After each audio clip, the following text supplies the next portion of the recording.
It's Sunday evening, November 29th, 2020. Coming out of the weekend, I decided to jump on here just to talk to you guys for just a second about information I brought to you last night about the creator of Planet of the Fakes channel. Someone on my channel, dropped some information to me, Miss Deb. Once again, thank you. The information is as follows for those of you who are interested.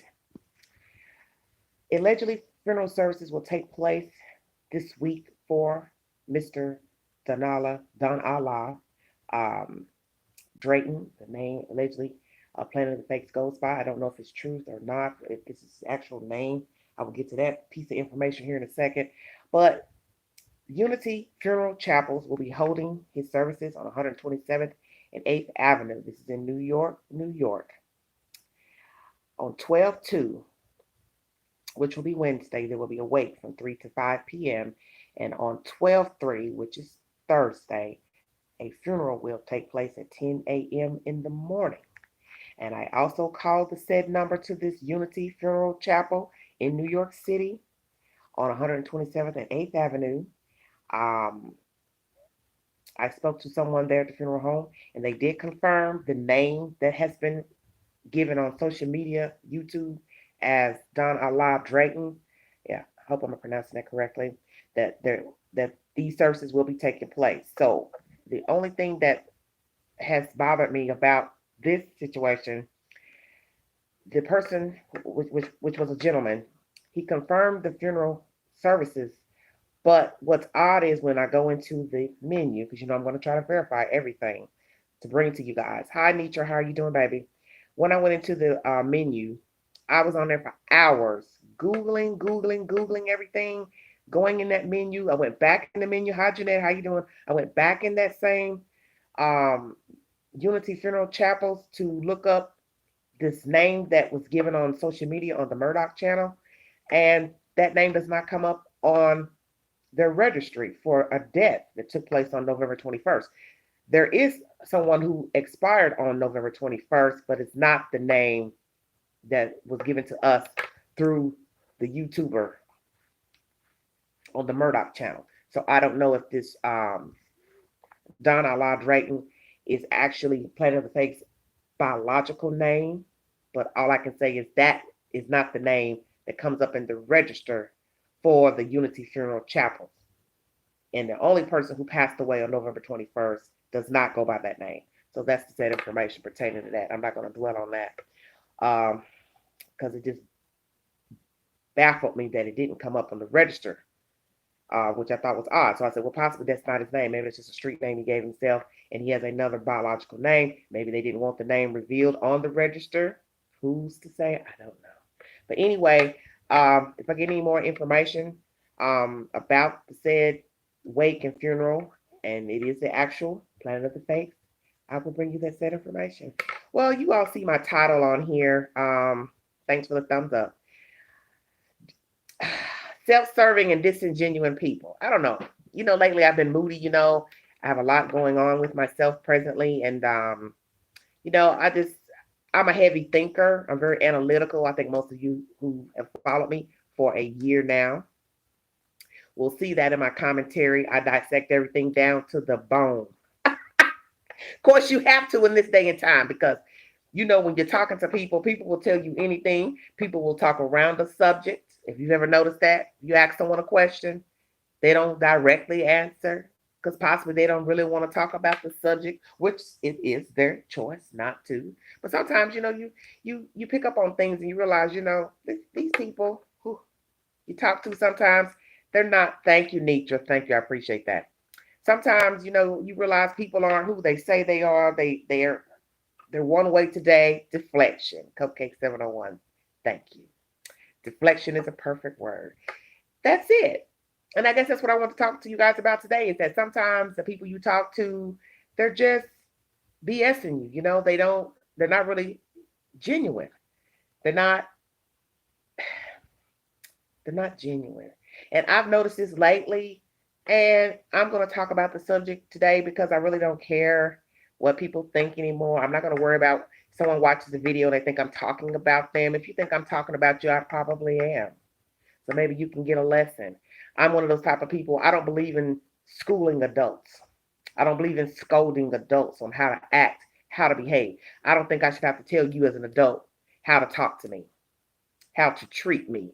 I think you should talk to me and treat me the way you want someone to treat you and how you would want me to treat you, talk to you. So, hello, hello, Alveria, how are you? I have my glasses on, you guys. But I just noticed that, hell, sometimes the phone rings, people call, try to be nice, offering you things. Then one day you pick up the phone to call them. Hell, they don't answer. I guess, well, it's the holidays. They're busy. They don't want to be bothered. Well, you know what? Maybe the day you call me, want me to come down the stairs or something, I didn't want to be bothered. Did that ever occur to you? I'm just keeping it 100. People don't call and check on you. Don't call to ask you if you need anything, if you okay. Okay, Tanya's baby daddy said he was private. He never showed his face. I noticed he would call from time to time, but thought he was smoking something. Let me go back on that comment. Okay, hold on a minute.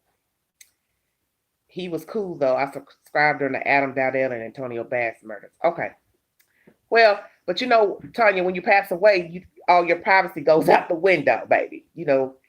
No one has to keep your best kept secrets, your lifestyle, your habits. That's the only point I was making about that obituary situation. That it didn't come up in the registry. So I'm just saying that once you pass away, you don't have any way to guard your lifestyle or your thoughts. People will probably speak or talk if they choose to. But as I was saying, I just noticed what people are bothered when they want to be bothered. I've noticed that with lots of people lately, females and males. People are being bothered only when they feel like being bothered. They know how to call you when they want to ask you something important, ask you about who shot JR, all that type of nonsense. But then one day you might really need something and you call, they don't answer. Then they wait a week, 5 days, 2 weeks, pick up the phone and call you. So I'm the type of queen. I'm thinking to myself like, well, why are you calling me now? You didn't answer the phone when I called you. Maybe I wanted to tell you I was sick or hurt. See, that's what I'm talking about. People don't think about that. You go a whole week. Right. Good point, Nitra. And I understand people get busy, and I'm trying to work on not being judgmental because I have a habit of being judgmental and sometimes jumping off and thinking the worst of a situation. But I go by what I'm used to. You understand? I go by my own life lessons. Rarely do I just think of something and say, oh, that must be it. I weigh things out. And what I do is I sit and I wait. And that's how I know what I'm talking about. You call me 5 days later, talking in circles about nothing, ghetto drama. And then somewhere at the end of that, you asking me something personal. So that made me think, well, that was the only reason why you called in the first place. Yeah, I see that. Hello, everybody. So, I don't like that. Because, maybe when I called you, I really needed something. I needed a favor. I needed something. It was something important. Right. If you call me 5,011 times, I expect to be able to do the same. I hear you, Nietzsche. But see, that's what I've learned.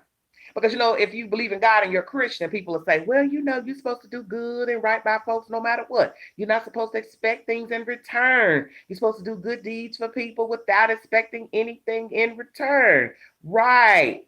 And who actually does that? I mean, I'm just keeping it real. We're talking real talk right now. We are human. We are of the flesh. We are tainted.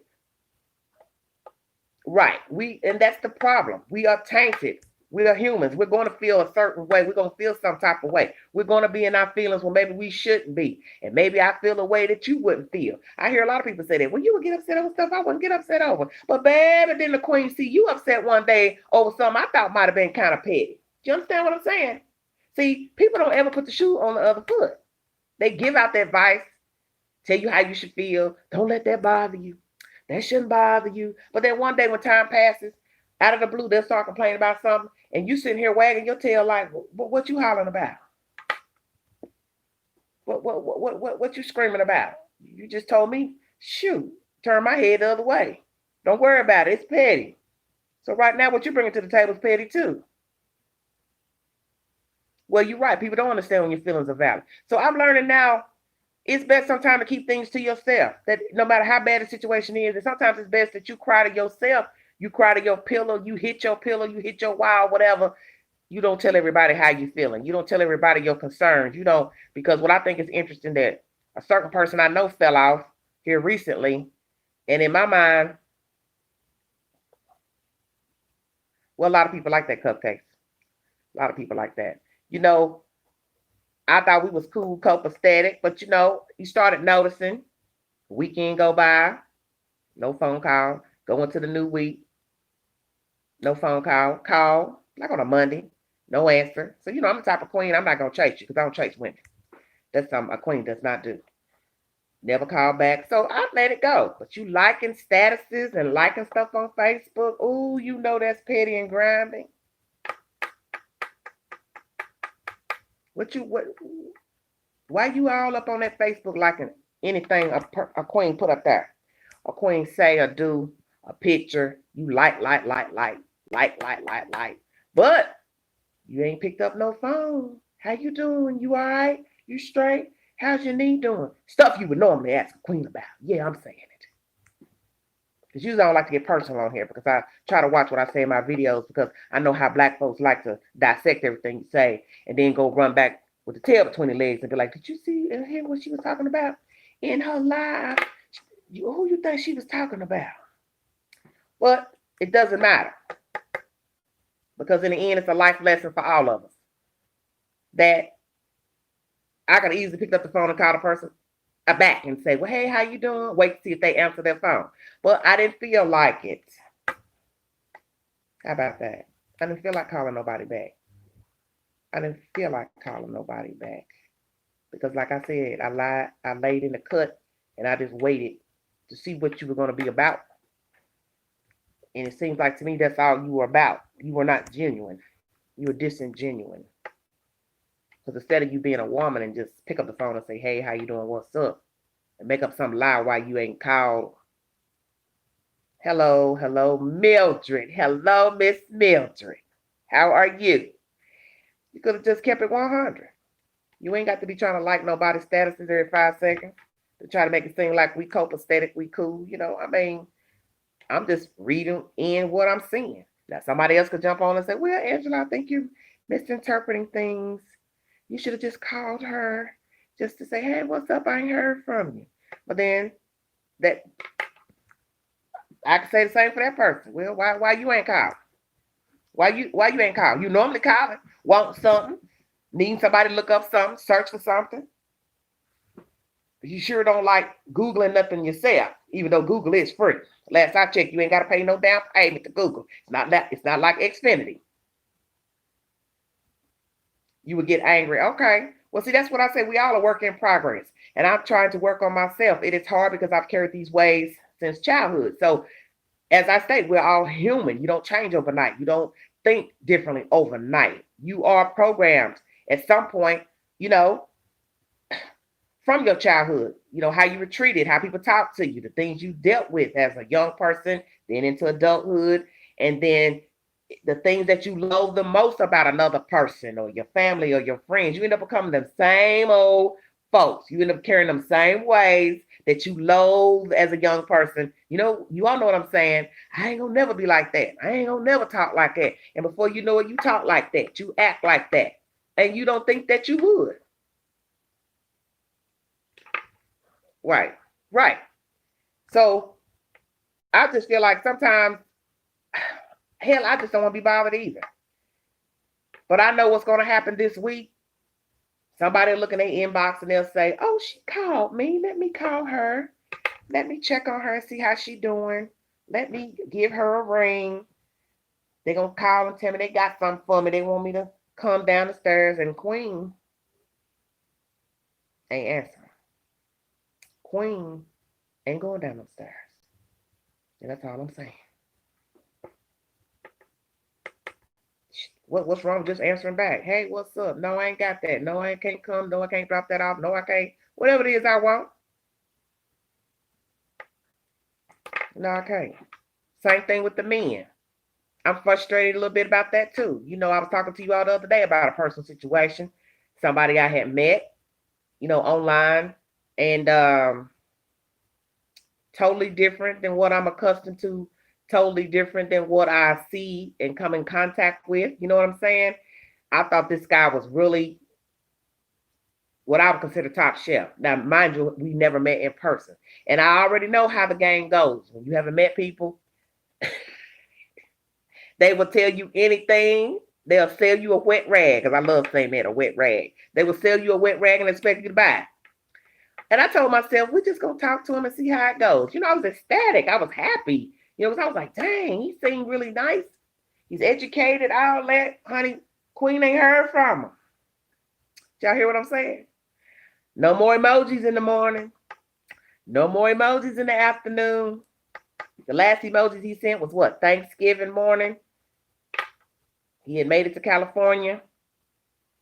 You're right, Cupcake 701. That is true. They will run you ragged if you allow. And that's another thing we're going to talk about too, what you allow. I can say I'm quite disappointed because I was like, well, he talked nice. But this is the last thing that he said to me in a conversation that was so interesting. Now I want y'all to listen to what the Queen is getting ready to tell you. He was like, I'm really interested in you, and I'm afraid that I'm going to get attached to you. So then I started thinking, wow, somebody can say that after 2 days of talking, you could get attached to me. That's flattering. So what happened? In your mind, you felt like I'm a busy person. I travel a lot. I wouldn't be able to offer her what she needed at this moment, which is somebody she could date and see, on a regular basis. So I'm going to pull back. So to me, that's grimy if that was the thought, because we only talked 2 days. And then we went into the holiday. Naturally, a person's going to be involved with their family or whomever, friends or whomever they're partaking with for the holiday. So, you can't expect to be on the phone with a person winded all day. You want to have some respect for a person to unwind. But damn, just Tuesday, Wednesday, Thursday morning, you send emojis. And after that, I'm the one having to call to say, hi, how are you? Hope you're well. Everything okay? I talked to him, Thursday night, briefly. He was in the bed, sleep, because he had an early meeting on Friday morning. So we didn't talk long because he was in the bed, allegedly. There you have it. He came out of left field with that. Nitrous. I wish I could see y'all. Y'all so crazy. That's what he said. He was in bed because he had to get up, to meet with somebody early Friday morning. Some politician, because that's the work he does. He meets with politicians. He's a consultant. So I just took it with a grain of salt and said, oh, well, okay. Sorry to bother you. I said, I just wanted to talk to you. I tried to find a time when to talk to you because naturally California's 3 hours behind. So I'm calling him right at midnight, almost midnight. You understand what I'm saying? Because I want to give him time to do his thing for Thanksgiving, spend time with his aunt. He said he went out to California to visit his aunt, and he also had a meeting out there in California, on that Friday morning. So Nietzsche said 2 or 3 days, and he dropped a line like that. Well, this is the thing about talking to people. You don't know people when you talk to them on the phone. And even when you meet them, whether it be in public or they come to your home, whatever, if you're not going to see a person at their home, a man, you don't get to see what house they live in, apartment, condo, the street. You don't know nothing. You don't know if they got 8 cats, a dog, 12 wives, 1 wife. You don't know anything. So we are just conversing on the phone. I don't even know if he actually lives in the state he said he lived in, which is Mississippi. I don't know if he actually stayed on there because naturally I just met him on the phone. I don't know where he stayed. He's supposed to be moving to Nashville the middle of December.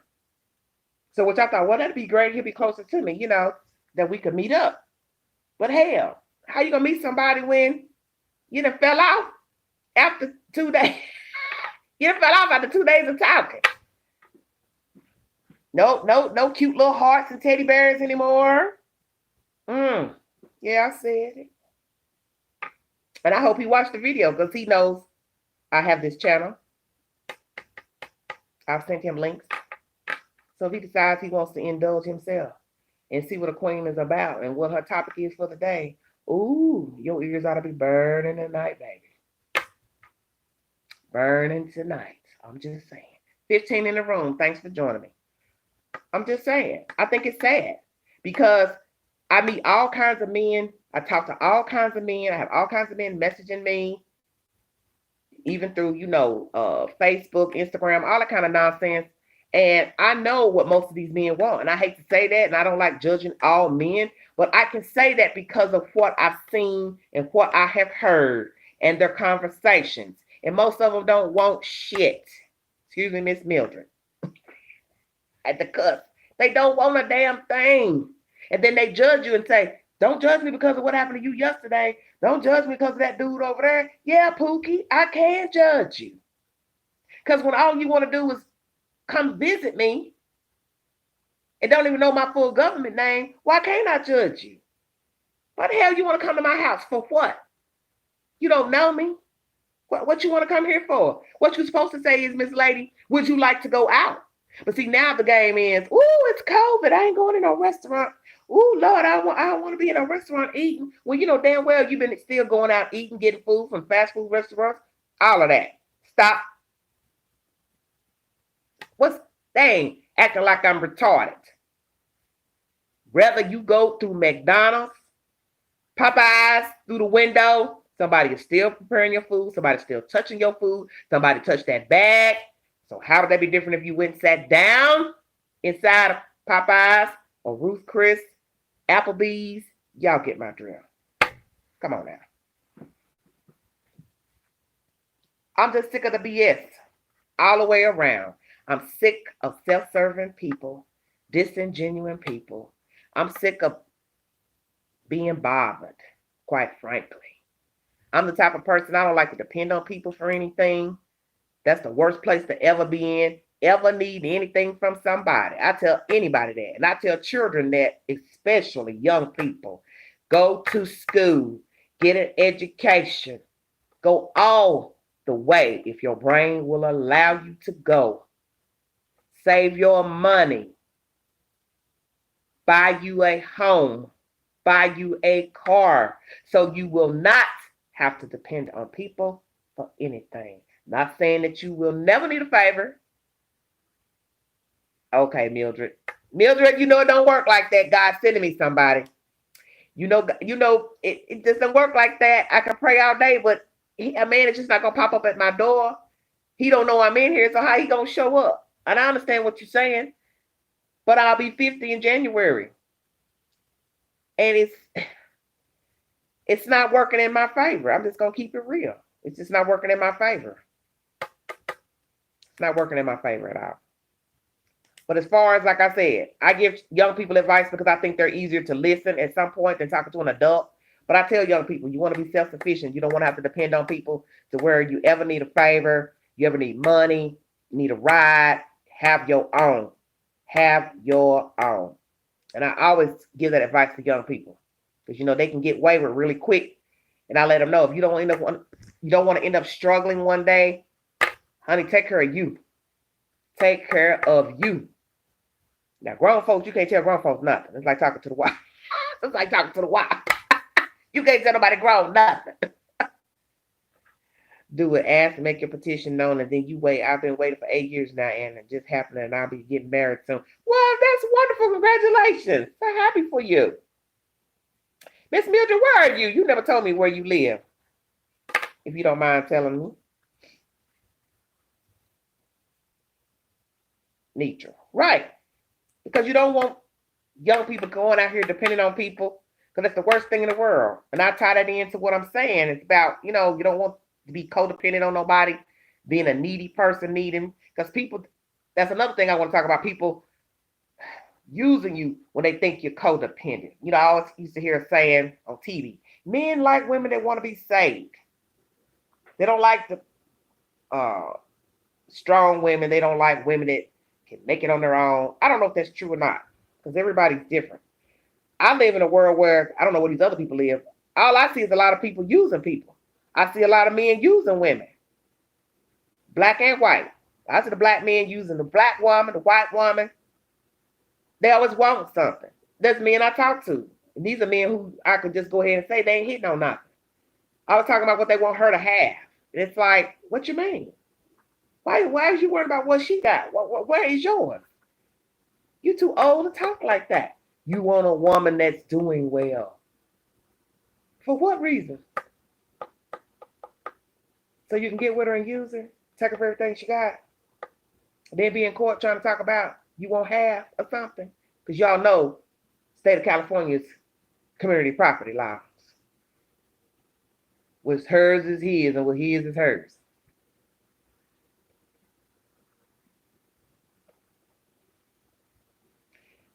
Well, that's good nature. I'm just talking about everything today. And as far as what you allow people to do, yes, people will manipulate you. People will take advantage of you. If they think they can get over on you, they will. If you allow them to talk any kind of way to you, talk about things you're not into, subject matter you're not into, they'll keep bringing it up. You don't say nothing. Why would they change? You understand what I'm saying? And I think a lot of people bait people, men especially. They'll bait a woman. They'll talk about things that they know she's probably not interested in, but they'll bring it up anyway. You know, I'll go ahead and tell it. I must be in the mood for confession. I should have changed the title of this video. Someone had mentioned to me recently, talking about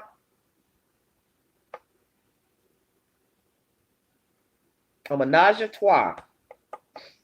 Did y'all hear what I just said? Why would I want a man who wants me to be with another woman? Why in the hell would I want that?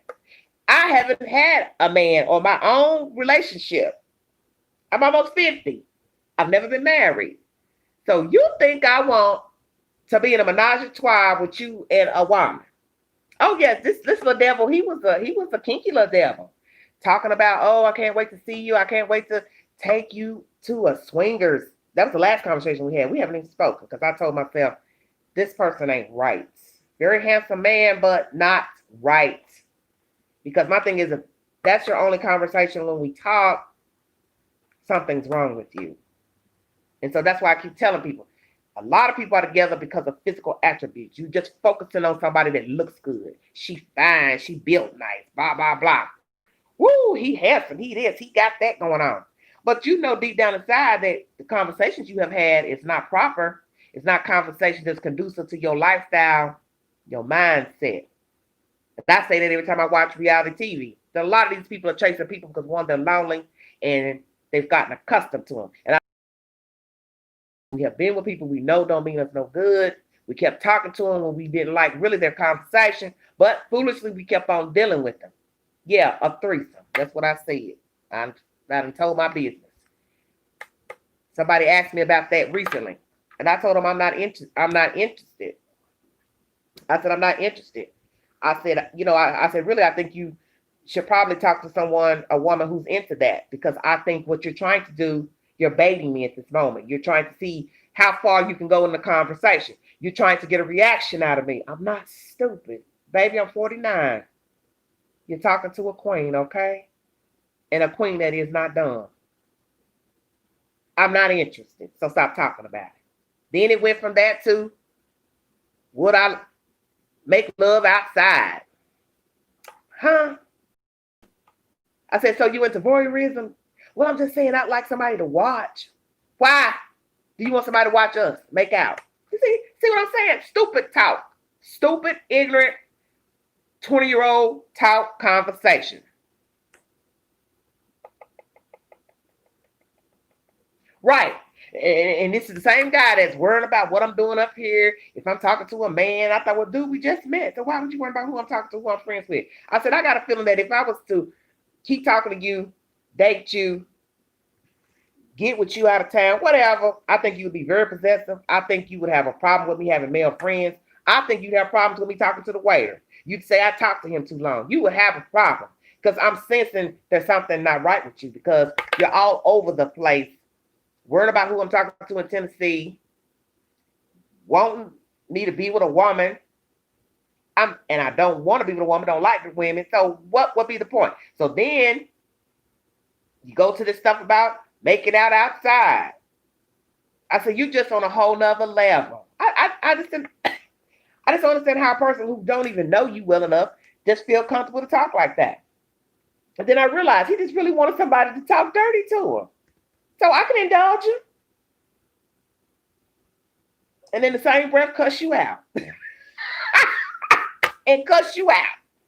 And tell you, that's all you want. Baby, you lonely. And I haven't heard from him either. But this is what I'm telling you is out here. This is what's out here. A bunch of lonely people wanting to use people, manipulate people, talk to you any kind of way. Hi, how you doing? How this stuff? Talk to you any kind of way. Don't have really no stimulating conversation.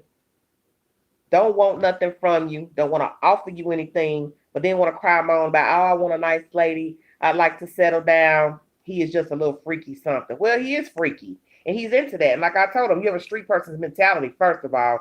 You've lived your life in the street. You're used to a street person's life, and that's what you're accustomed to.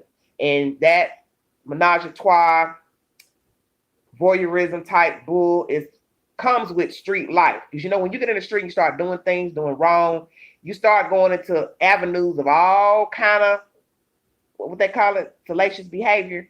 So that's what he was about. He still has a street person's mentality. And I told him, I don't think you would ever be satisfied with me. I don't think you'd ever be satisfied with any woman because you're all over the place. And I don't think you would ever be satisfied sexually. Yeah, I said that. I told him that. I don't think you would ever be satisfied. I don't think enough would be enough. And that's all he talked about. He wanted all the time. And I thought, wow, you don't even know my full name. And you just, I mean, I couldn't understand. Dang, don't you want to ask me what I like to do in my spare time?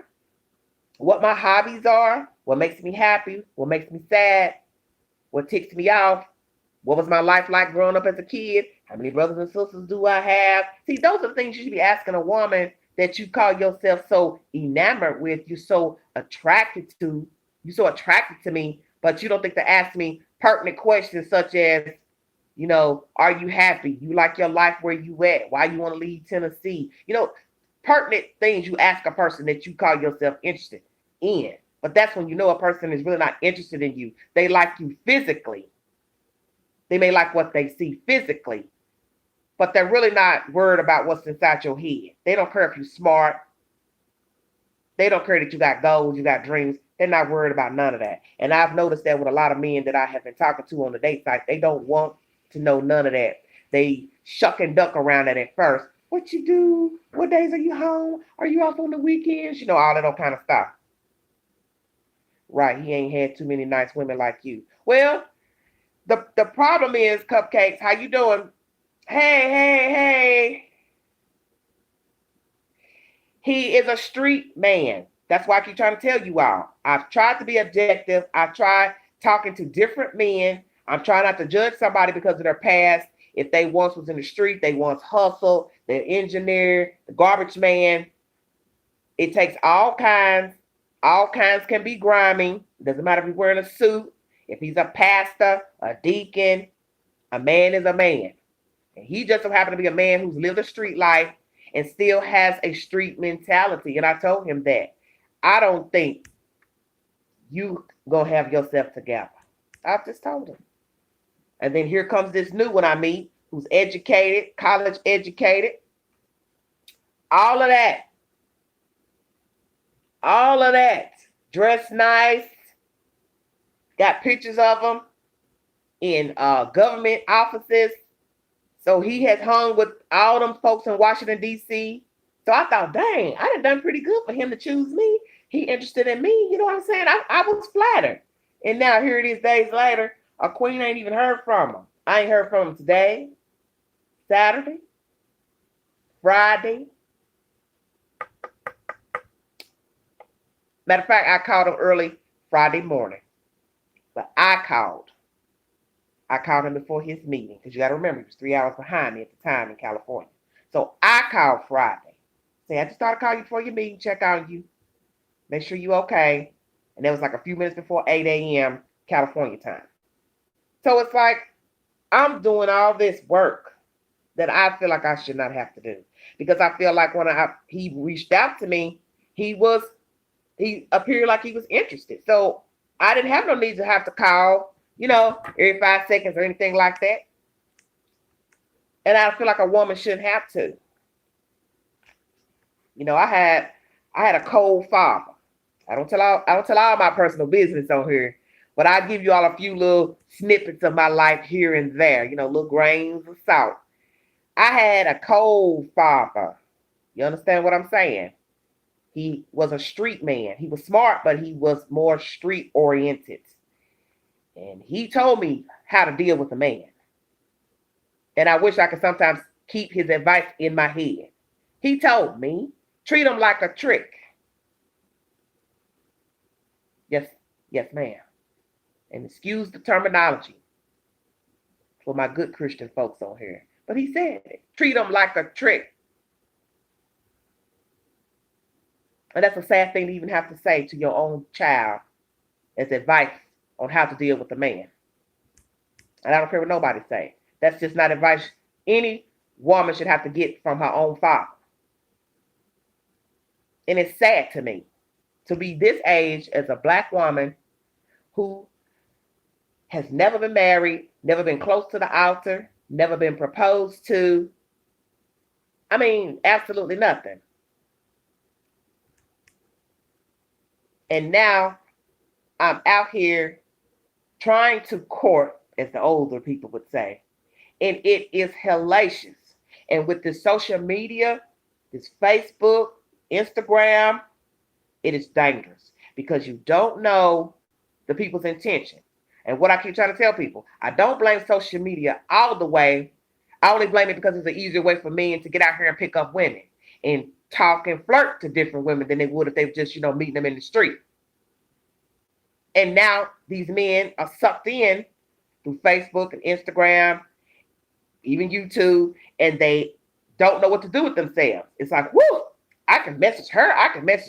Hell, I can message Halle Berry. All I got to do is go on her site, send her a message. And that's the truth. A regular ho-hum man can go right now on Instagram and message any movie star, trap queen, whomever. Y'all know what I'm saying? You couldn't do that before. You couldn't get close to a famous person, except for watching them on TV. Well, you're right, Too Blessed. You're right. And that's sad that women have to be hard and act like a thug, act like a street person to survive and to maneuver in the world.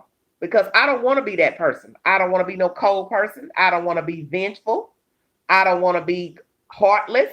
But I had said to myself, there's some days I wish I could wake up and don't feel nothing. Have you met people like that? You could be out here right now running down that street on fire, and there's some people that will see you on fire and won't go get a cup of water and throw it on you, honey. You best believe that. And you notice people like that because I talk about people like that on my channel when I spin these stories to you about how cold people are. And yes, social media do have their pros and their cons. I like it that we can reach out to people. We can talk to people. We can find people we haven't seen in years. School, college, high school, grammar school, old neighbors. But the downfall is that people are using social media to rob you, bait you, con you, pick up anything with 2 feet. And that's really what's going on with these men right now on the date site, social media. They're just scrolling pictures. Ooh, look at her. She fine. Ooh, she built. Let me send her a make and get in a DM. Why? Why? You don't want nothing. You don't want that woman. You're not trying to offer her nothing. You're not trying to understand her. You're not trying to be civil, cordial. You're just going to start out talking some more filthy mouth talk. No, you're right, nature. We're in a different world, a different time. The young people are wayward. They don't know how to talk, don't know how to act. Ghetto fabulous. Everything is coochie mama this, hoochie mama that. I was watching a girl on Instagram the other day. I found her through YouTube. Lord, I ain't never been so... They ain't even a word I can describe this heifer. Do you hear me? This heifer sitting with her legs cocked open for a photo shoot, album or something. All she talking about is licking something, sucking something. And I was just like, dang, you gonna be that brazen? And there was a video, which led me to her Instagram because YouTube had a video talking about her. Somebody on YouTube did a video about her, making a video about giving her boyfriend fellatio. So I went to Instagram. I said, well, honey, let me go to Instagram and see what, let me see, because I was curious. I said, let me see what this heifer talking about. I didn't see the video, but what I did see is a heifer who don't care nothing about herself. And I believe she even has a child, a little girl. And I said to myself, you doing all this posing and cussing and talking about sex and this and that, and you have a child? I mean, to me, it's disgusting even if she didn't have no children. But she's obviously not setting an example for her kids. Because I believe that what a grown person do behind closed doors, that's where it should stay. It shouldn't be overt. Oh, really? A young lady in Georgia just got beat up. Send me her name, and I'll get the 411 about that story, baby. Send me the name of that lady. But yeah, it's like nobody cares about anything. And the men, they love it. They love to see you up there, boobs hanging out, tail hanging out, thong on. You know, ooh, look at her, man, look at her. Talk nasty talk about a woman. And that's something that's a turn off to me as well. I hear you talking bad about a lady sexually. You got something nasty to say about a woman, what you want her to do to you, what you like, what you got. You get no conversation from the queen. Because what I say is, if you talk about her, you'll talk about me. You meet men that don't know how to talk about women. If all they talk about is sex in the first 5 minutes of conversation, they talk about what they got in their pants. They talk about what they're going to do to you, what they got going on, how they like it. You already know. He ain't nothing but gutter trash. Now, you want to mess around with him, hook up with him, that's your business. But you're right. We women can be easy. But my thing is this. If we want to partake and hook up with a guy, we can. Because the men sure do it. But what I'm saying is, in the end, you should know 9 times out of 10, it's probably not going to go anywhere. Right. It's not going to go anywhere. And I understand we all have needs, especially when you're single, you're not dating anybody. Everybody gets urges. They might want them a little something, something. But you have to understand that if you really want a man, you risk having a fling with a man. We'll talk about that too. Possibility won't go anywhere. And that's what's sad about the world that we live in, is that you can meet a guy, he may seem nice, and he might, sweet talk you. You go ahead and give him a little something, something. And then guess what? Y'all know the rest of the conversation. You don't hear from him. He don't answer the phone. It's like you dating up, like you in your 20s. It's like you in your 20s. And that's the behavior of young people. We all have been young, made mistakes, messed around with people that we know didn't mean us no good. They didn't want us. Right. Nitra, you're right. We are in a different world now. They like to talk, tell everything. And that's something I don't care for with the social media. Everybody telling their business, what they like to do and how they like it. I have a problem with that, because I just feel like there's a way of talking to people. Now, what two people agree to do behind closed doors, that is their business. That's grown folks' business. But you don't have to be overt in telling people in a Facebook post or YouTube video what you like with a woman, what you want to do with her, vice versa. A woman talking about what she'll do. I like to do it like this. And I'm just like, wow, why are you telling all that? I mean, okay, if you want to do it, then go do it. You ain't got to make a video, man. You ain't got to make a Facebook post. And I tell you something else I don't like on this date site. Them nasty memes. I told you all about that. I can't stand them. I can't stand that animated meme of a man and a woman having sex or fellatio. I can't stand it. She said, go do it and go home. Nitra, you a mess. What you say? Get you some and go home. It's so funny. But I don't like those memes. You're going to show a picture of yourself. Let me just show you how these men are, for those of you who are not on date sites. The guy will have a picture of himself. A picture of himself.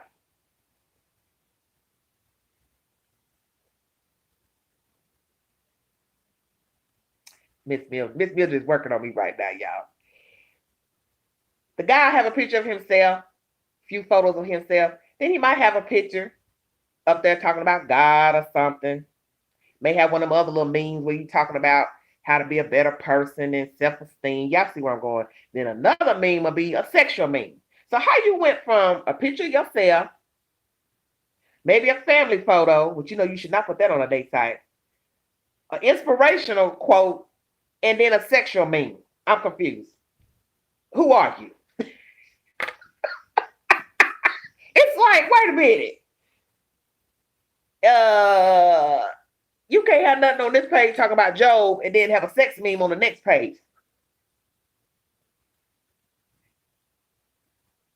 Oh, you equate a cartoon with kids. I understand what you're saying, yeah. But you know that you see a lot of that on social media, Facebook. You see a lot of memes, animated photos of men and women having sex in sexual positions. Oh, I see that all the time.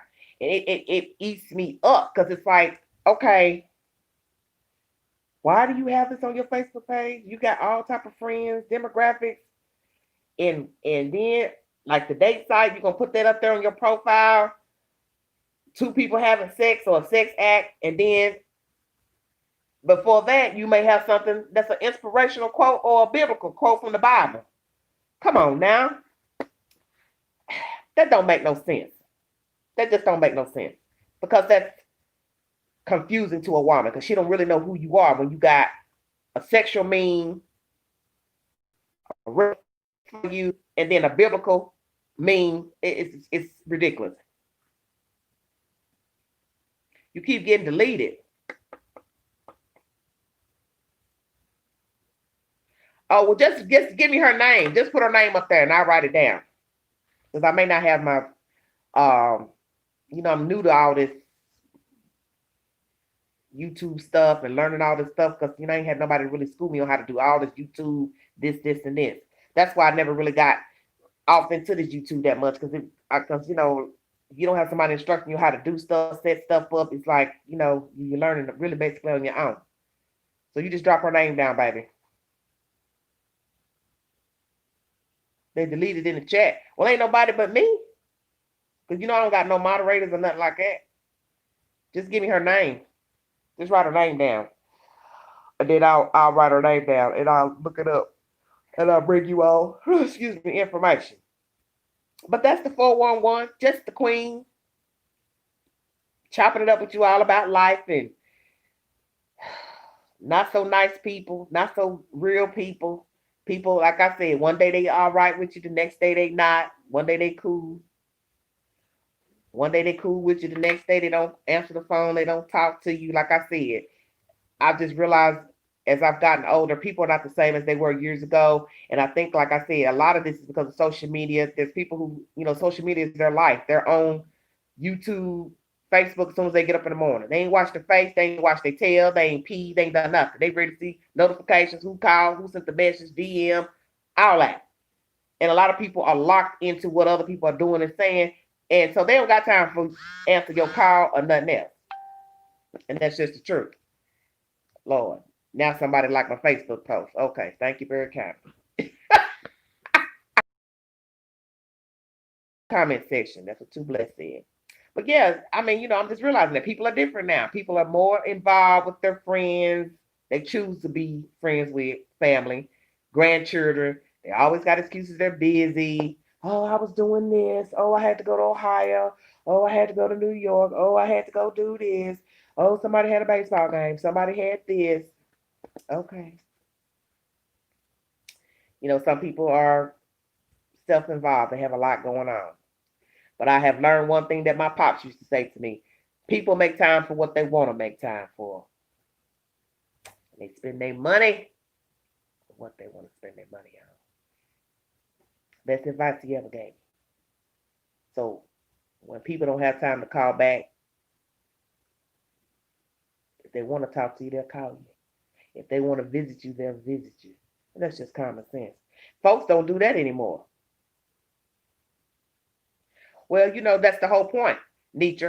People make time for the people that they want to make time for. That's the thing. And I understand you can't be everywhere all the time. You can't sit on the phone and talk 2 hours with one person and 3 hours with this person. I understand people got to sleep, they got to eat, they got stuff they got to do, they got business to take care of, people got jobs. But I'm just saying, if you look in your DM, you see somebody sent you a message through Messenger or whatever, why not just go on and knock it out the box and return the message, text something back, even if you couldn't just exactly sit on the phone and talk with them because you don't know what they want. How you know? And I tend to attract people that just fly by night. Okay, I'm writing it down, baby. Brittany Carreri. Is she Italian?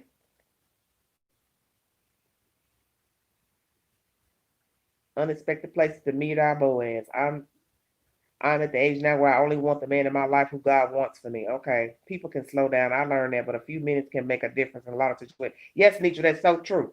And that's the point I'm trying to make, is that you can return phone calls to people. Even if you can't talk at that moment, you can send a text because most people like texting anyway. I don't care for texting. I'm just not a texter. Y'all see I talk. Text something. Hey, I'm straight. You straight? What's up? You okay? You need something? How's that gonna hurt you to send a text back?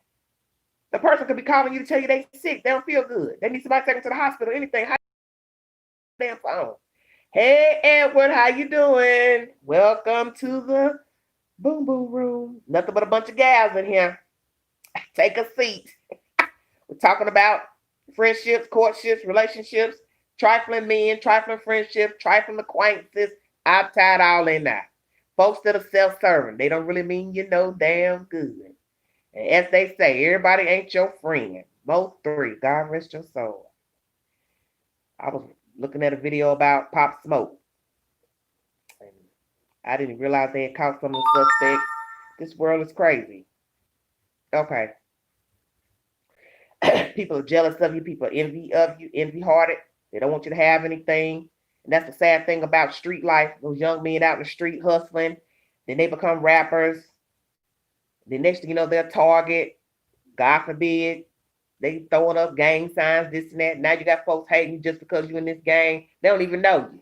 But they don't like you because you a blood or you a crip. Crazy stuff. The world is just backwards. Backwards. Everybody wants to be seen.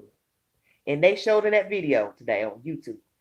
He posted the things he bought at the store. They had the address on the packaging, and he posted a video or a picture of the house where he was renting, an Airbnb. And those people got on social media and saw it, and they went and broke it at home and killed him. It's sad. What you say, baby?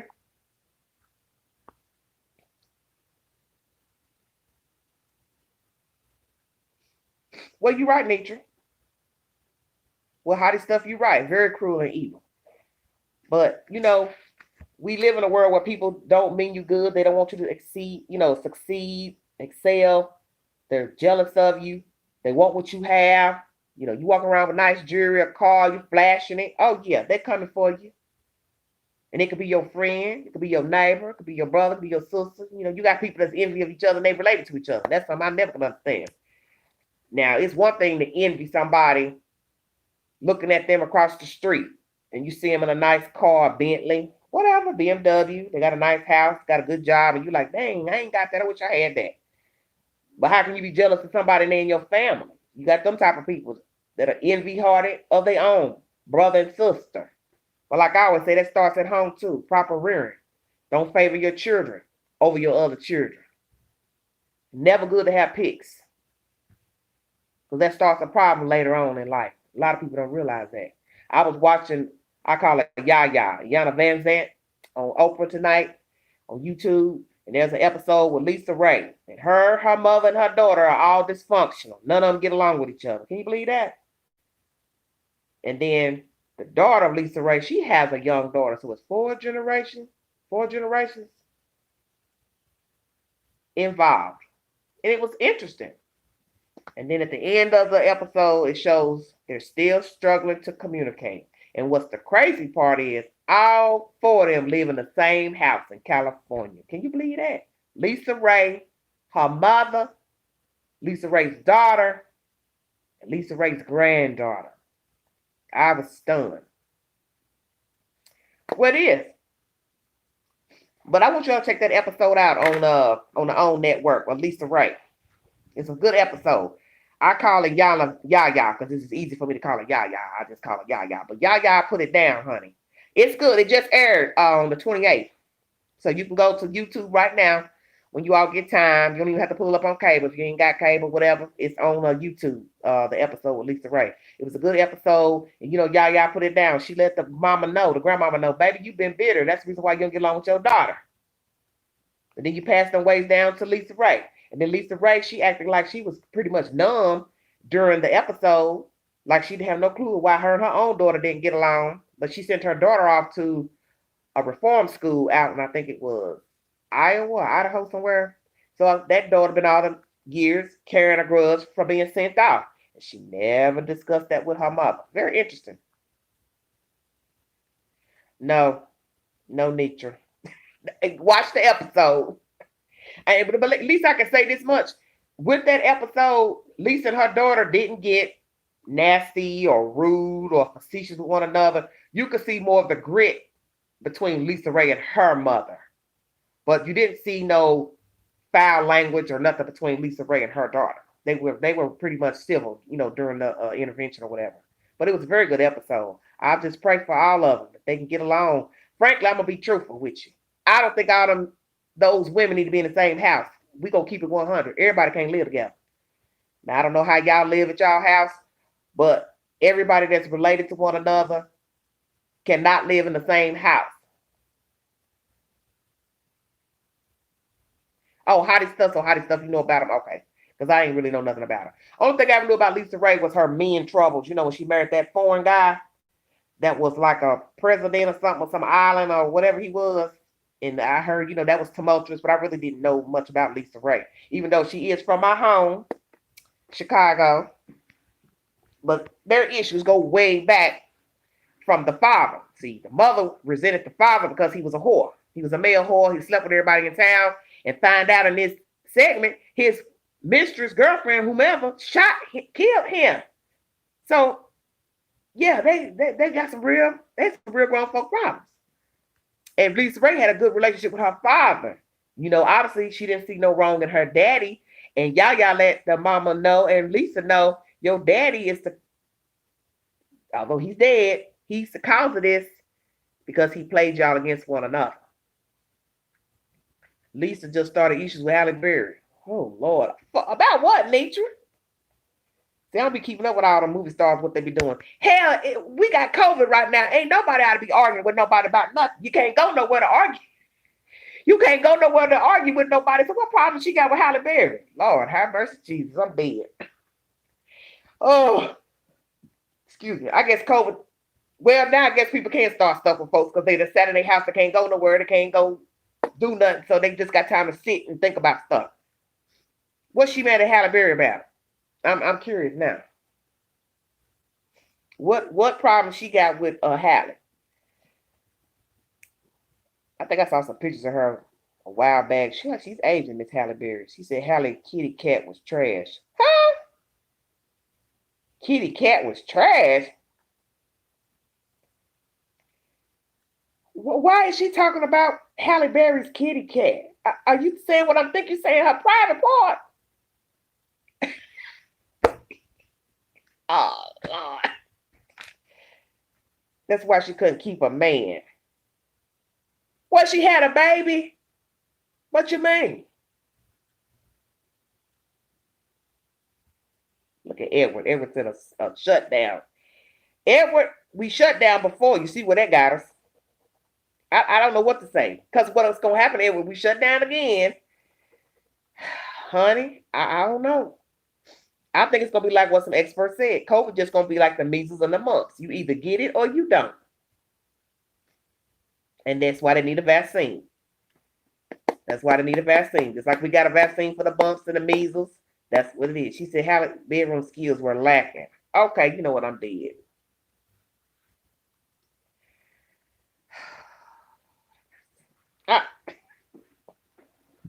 How the hell she know what that woman doing in her bedroom? See, that's ghetto right there.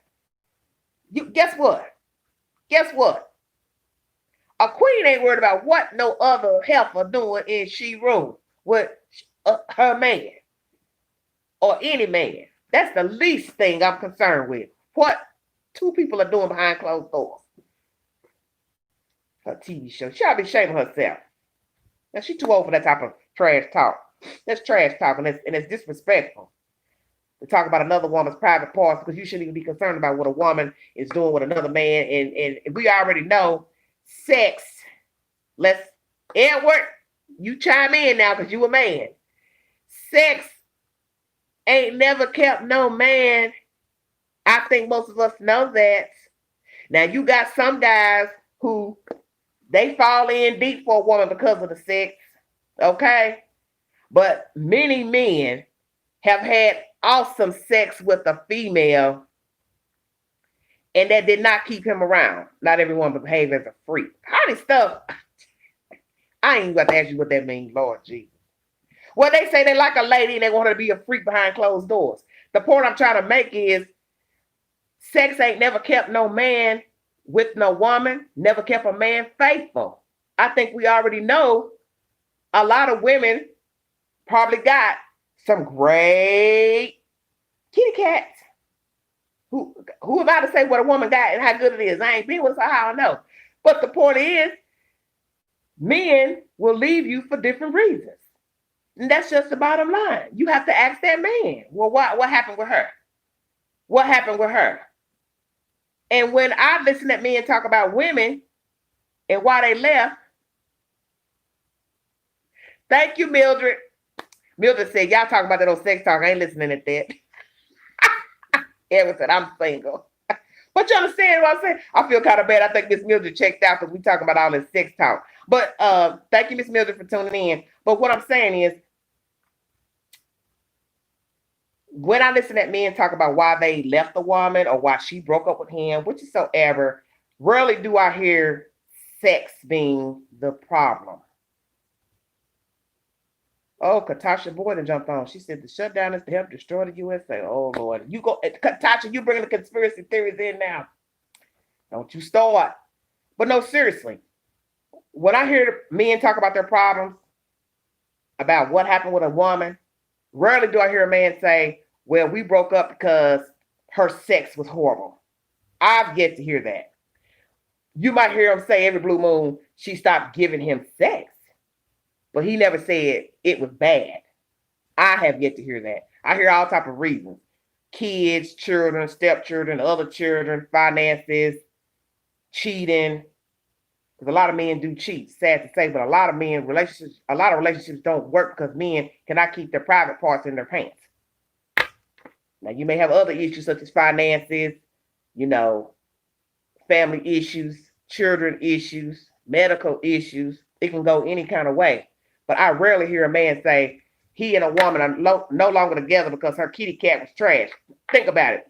The first time they lay down, he'll realize if it's good or not. I don't think he's going to stick around with her if it ain't no good. Now, she ought to be shaming herself saying that about that woman. That's horrible. Hell, maybe Halle Berry don't cook. I know a lot of men like women that can cook. Because lately I've been hearing that. This is true, Hardy. And that's another thing I want to talk about, too. I saw that, Edward. I saw that. Yeah, playing with his dog. I posted that to Facebook today. I said, now look at here, Biden. We need you in one piece. You leave them dogs alone. You go hire somebody to walk your dogs and play with your dogs. I want you in one piece so you can go up in that White House with Kamala in January. Because Trump's still talking junk. That's another thing I didn't mention to you all.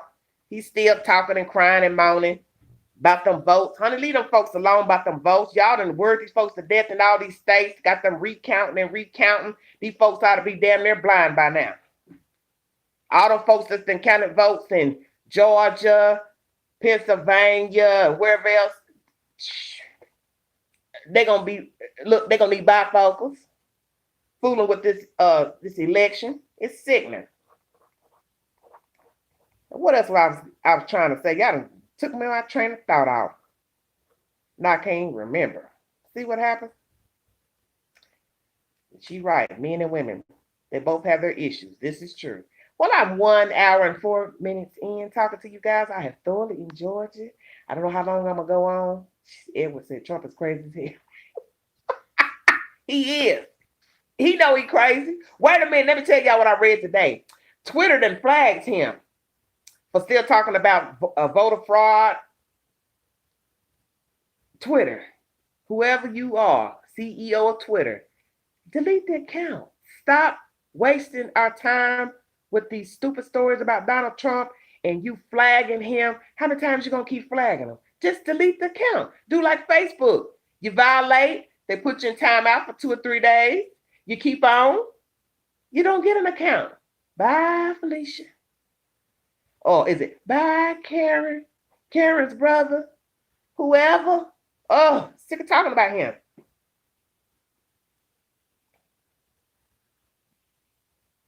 She said, no, ma'am. Those are facts, Agenda 21. Oh, okay. Well, okay, dear. He will be in prison January 20th. Now, Aaron, where'd you get that from? Where'd you get that from January 20th? That's 9 days before my birthday. Well, I was trying to say something, y'all. Y'all done threw me off now. I was going to mention something about men and women, but I can't even remember. It must not be important. Well, we are all creatures of habit, and none of us are perfect. Well, I mentioned to you all that Trump can be brought up on tax evasion and fraud or whatever crimes that they want to bring charges against him, and he won't have no protection because he will then be a civilian once Biden has been inaugurated. Just to let y'all know, because they're talking about the state of New York is talking about prosecuting him for tax evasion, which I find ridiculous at this point because you all have had years to get this man on tax evasion. Sorry, the orange man will be in the White House. Biden, not the president. Katasha Boyd. Katasha, honey, are you a Trump fan? Because I really don't want to hear anything about Donald Trump in this chat. And I'm just going to keep it 100 with you. I don't do him over here, honey. No, ma'am. But as I stated, we all tainted. We all got issues. We all of the flesh. And right now, it is hard. It is sure enough hard being single. I ain't lying. Sometimes I look at people that have been together a long time, 20, 30 years, and I be like, wow, how did they get to that point? Do y'all ever think about that? People who've been married a long time, 40, 50 years, what all they've endured, what could have been a breaking point for either side, what made them stay together. I know a lot of people stay together because of the children, but I never feel like that's a good reason because children aren't stupid and they realize when their parents don't get along, don't care for one another. Katasha, we'll have that talk in 4 years from today. I ain't about to get start doing too much political talk on here because y'all know how I am about. Y'all know what team I'm on. So that is something I'm not even getting ready to bicker back and forth about. Yeah, y'all know how I am. I don't do that. Well, what else y'all want to talk about? We done talked about men and women, relationships, courtships, foul folks, disingenuous folks, self-serving people. Everybody doing their own thing. Ain't nobody worrying about nobody. Everybody is in their own lane, I guess. That's what's going on. I'm noticing with people. Everybody doing their own thing. They ain't concerned about you and what you got going on. But they sure the hell know how to call you when you know what ain't right in their corner. My foot hurt. I had to go to the doctor. Oh, they found something wrong with me. And you just be like, okay. What you telling me for? I'm just saying. Hate to be mean. Sometimes you just have to check out with folks. Just check out. Not to be rude, but sometimes you just have to check out and worry about yourself. Not be concerned about what other people are talking about and what they got going on. But sometimes you got to take care of yourself. As one of you all said in the chat, peace. You got to worry about your own peace. So what's popping and new in the city? What y'all know good? What you hearing good? I want to hear some happy news. Something great. Something fantastic. Something wonderful. 19 viewers, 22 thumbs up. Tell the queen something. I must say, since I've been monetized now and getting them commercials up, more people can see me, I guess, in their queue on YouTube. I've been getting some views. Amen. But at one time I just was like, well, don't worry about it. So I guess that's a blessing. Get some views. Get my name out there. Y'all jump on. Y'all give me the 411 about what's going on in the world. Give me your commentary. Oh, Lord have mercy. What a night. It's cold in the high 10.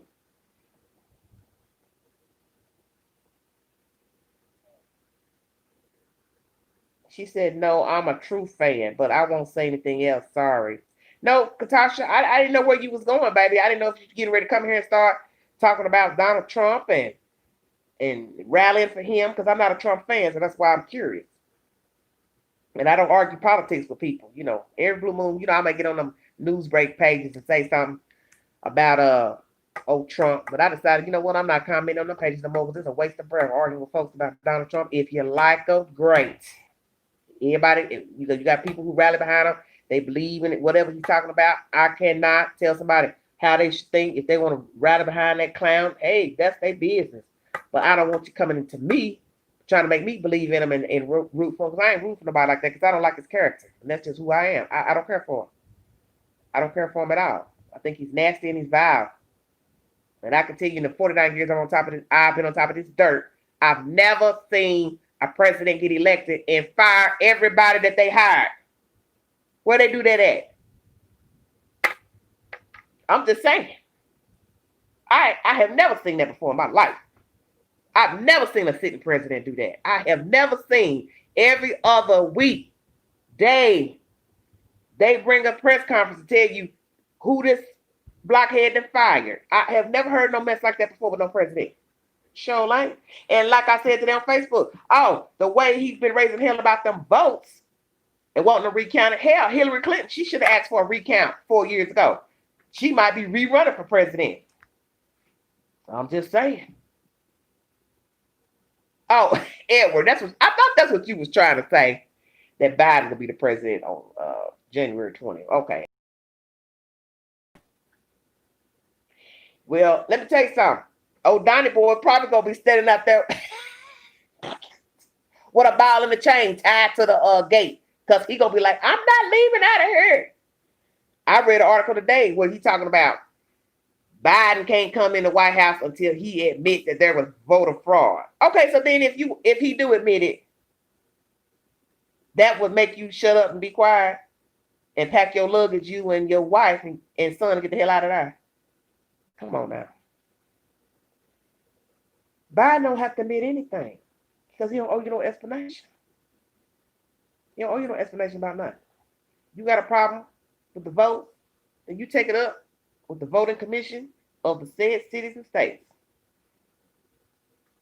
Right. Having tantrums like a child. Biden don't owe you no explanation on nothing because he wasn't at the voter poll. He just sat by and waited on the votes to come in. Why he owe you an explanation? Why does he need to admit that there was voter fraud? Why does he need to admit that? How is he going to admit that? That makes no sense. 45, you said it. I heard a black man say that a couple months ago when all that mess was going on with George Floyd. This black man said on social media, stop calling him by his government name. When you address him as number 45. He doesn't even earn the right to call him by his government name. I said, shut your mouth. And since then, that's what I call him. Number 45. Right. Biden keeps getting the win. So that's why I say why keep worrying these people and keeping these people up all day and night and messing with their eyes, recounting these votes. It's heinous and it's disrespectful. It's disrespectful to the voter. This is very disrespectful to the voter.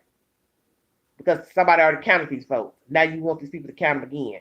So basically, you saying, I don't believe you voted for Biden, which is wrong. Well, they did. And I blame all the states that redid the count. Because like I said, you're showing favor by recounting these damn votes. Hillary Clinton, you didn't see her raise no hell and say she wanted states to recount no votes. She could have said it too. Well, I think something. I want this state and that state, this state where I was close, recount the vote. He said Howard Trumo gave Hillary her apology. Oh, you know, I'm sure there was some states where Hillary was close with that clown. And she didn't go tell nobody, you know, hey, go recount. She just accepted it. She was disappointed because, you know, she didn't come right out and speak when Trump was, number 45 was rendered the winner. She never came out. I mean, she came out, but I mean, she took her time, is what I'm saying. And I said, she's upset. I don't blame her. I've been upset too. Because I was highly disappointed when they called his name and said he was the winner. I said, Lord have mercy, these folks have lost their mind. No, we don't need the electoral college. I think it should be vote for vote. When the votes are tallied and they say this many votes went towards this person, that person, whoever had the most votes from a city, town, village, that should be the winner. I don't know all about this electoral college and how it works, but it ain't fair and well. Because a lot of states are red states. Mm-hmm. Probably they have the most what? Electoral college. My butt thing got stiff sitting in this chair. Oh, you think all this hair I should have some cushion, but I ain't got too much cushion. Oh Lord, I have thoroughly enjoyed talking to you all. You all make my night now, doing my little lives now. Lord, pray for me, honey. Pray for a queen. She needed. Hillary was such a lady that night, not the next day or weeks later. I still like Hillary and Bill Clinton. You know, like I tell people, everybody done seen and fornicated. So if we start going digging in folk closets and in boxes, and we probably find a whole lot of folks been sleeping around, patting and fondling. I think we would really be disappointed if we knew most people's secrets. Let's just be truthful. We all have something to say about everybody. If the book of life opened up and showed all the dirty things we have done and said about people, everybody would be on the floor laying down. Let's just keep it real. Because we all have done some things, said some things that were not proper, and the world would fold if the book of life was to ever open up and we all had to stand account in front of our civilians, neighbors, and everybody got to judge us on things we did when we didn't think nobody was looking and nobody heard us. Let me tell you, wouldn't be nobody standing. That's just, as the young folk love to say in the street, that's on God. I don't like taking the Lord's name in vain, but you don't understand what I'm saying. None of us are perfect. We do some foul stuff. We say foul stuff. I've been thinking evil stuff today. I'm going to admit it. I was thinking some evil stuff, but I can't say it because I'm on this jukebox. But baby, it ain't good. I'm going to put it like that. That's why I said it. Folks, best leave me alone. Oh, because let me tell you. Oh, okay, what you said? Come on, Book of Life. No, I'm saying, you know I can't tell it. You know I can't tell stuff on this jukebox. Because you have to be careful what you say, honey. I had to learn that the hard way. Be careful what you say. Don't you threaten nobody. Don't you even allude to the fact that you're threatening somebody. Here comes somebody talking about what she said, he said. You have to be very careful what you say nowadays. Because these folks right now, they don't even need a recording. They can just go and say, she said it, he said it. Damn microphones, honey. But the devil was on me tonight. He was. That's why I went on, got up from my little hour nap. I said, I'm going to get on this jukebox and talk to my fans. Let them know, you know, the information I found about Mr. Planet of Fakes. If indeed that is true about him, I'll bring that back up. Said information. For those of you who have not heard me talk in the beginning of this commentary, allegedly, Planet of Fakes is deceased. His funeral will be at Unity Funeral Chapels in New York City, New York, 127th and 8th Avenue. on 12/2, which is Wednesday. His wake will be 3 to 5 p.m. 12/3, which is Thursday, will be his funeral at 10 a.m. But as I stated in the beginning of this video, when you go onto the Unity Funeral Chapel's register and type in this alleged name, Don Allah Drayton, it does not come up in the register.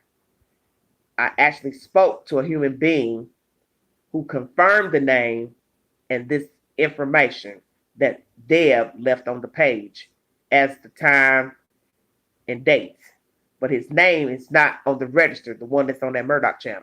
So I don't know if that's actually his government name, that Don Allah Drayton. It might be just a name he gave himself. I can't say. But I'm just telling you, that's not the name that's on the register.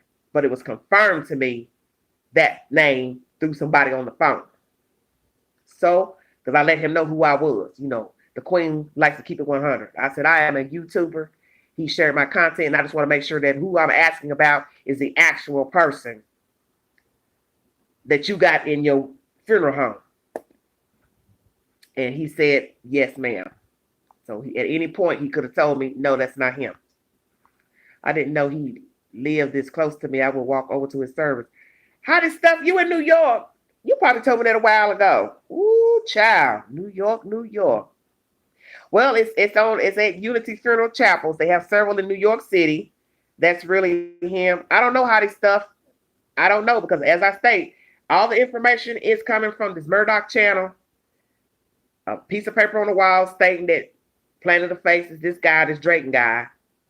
And they had candles on the ground. And then the Deb, if you go to my channel, you'll see a girl made a comment by the name of Deb. She wrote down this information I just gave to you about the funeral arrangement. She said it is true. Okay, so I called and somebody told me that same name that we got from that video, he confirmed that person has a wake and funeral this week and is Planet of the Face. Because I let him know who I was, that I was a fellow YouTuber, and that he shared my content. Now, at any point, he could have said, I don't know what you're talking about. And like Miss Millie said in The Color Purple, I don't know him either. Woo! Miss Sophia was trying to spend time with her children. What Miss Millie tell her? Woo, Jesus. Miss Sophia was trying to get that man to get in between them in that car. Remember that? And Miss Millie said, I can't ride into town with a black man in my car. Ooh, y'all get me started. Y'all know I get hyped when it comes to The Color Purple. That's my favorite movie. Lord have mercy. Miss Millie was hell. Sophia got knocked in her eye fooling with Miss Millie. And later ended up becoming Miss Millie Mays. And Celie said, Miss Sophia ended up being Miss Millie Mays after all. Lord, that's a cold-blooded movie. You hear me? Lord have mercy. Tell me the devil ain't busy. Ooh, my thought. Miss Millie was something else. That husband came over there with that butt of that gun and knocked her in her eye. God, that was deep. Woo. 1 hour and 23 minutes on the clock. Well, I pray for his family. I don't know anything about the man, if he has children or if he was married or what he had going on. So my condolences are with his family. It's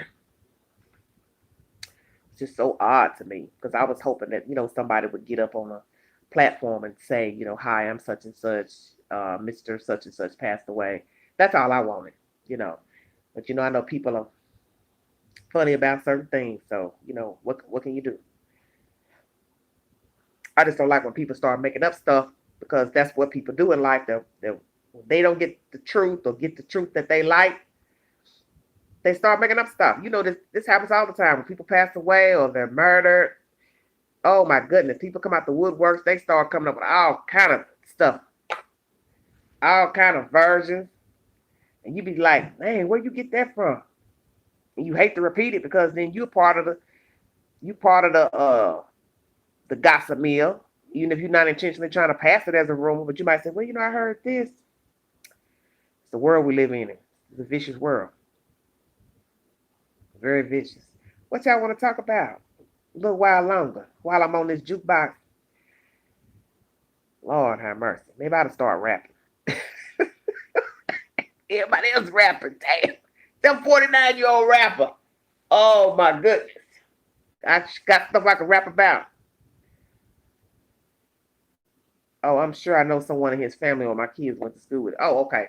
Well, you let me know what you find out since you over there in the neck of the woods. Please come and bring Queen the 411.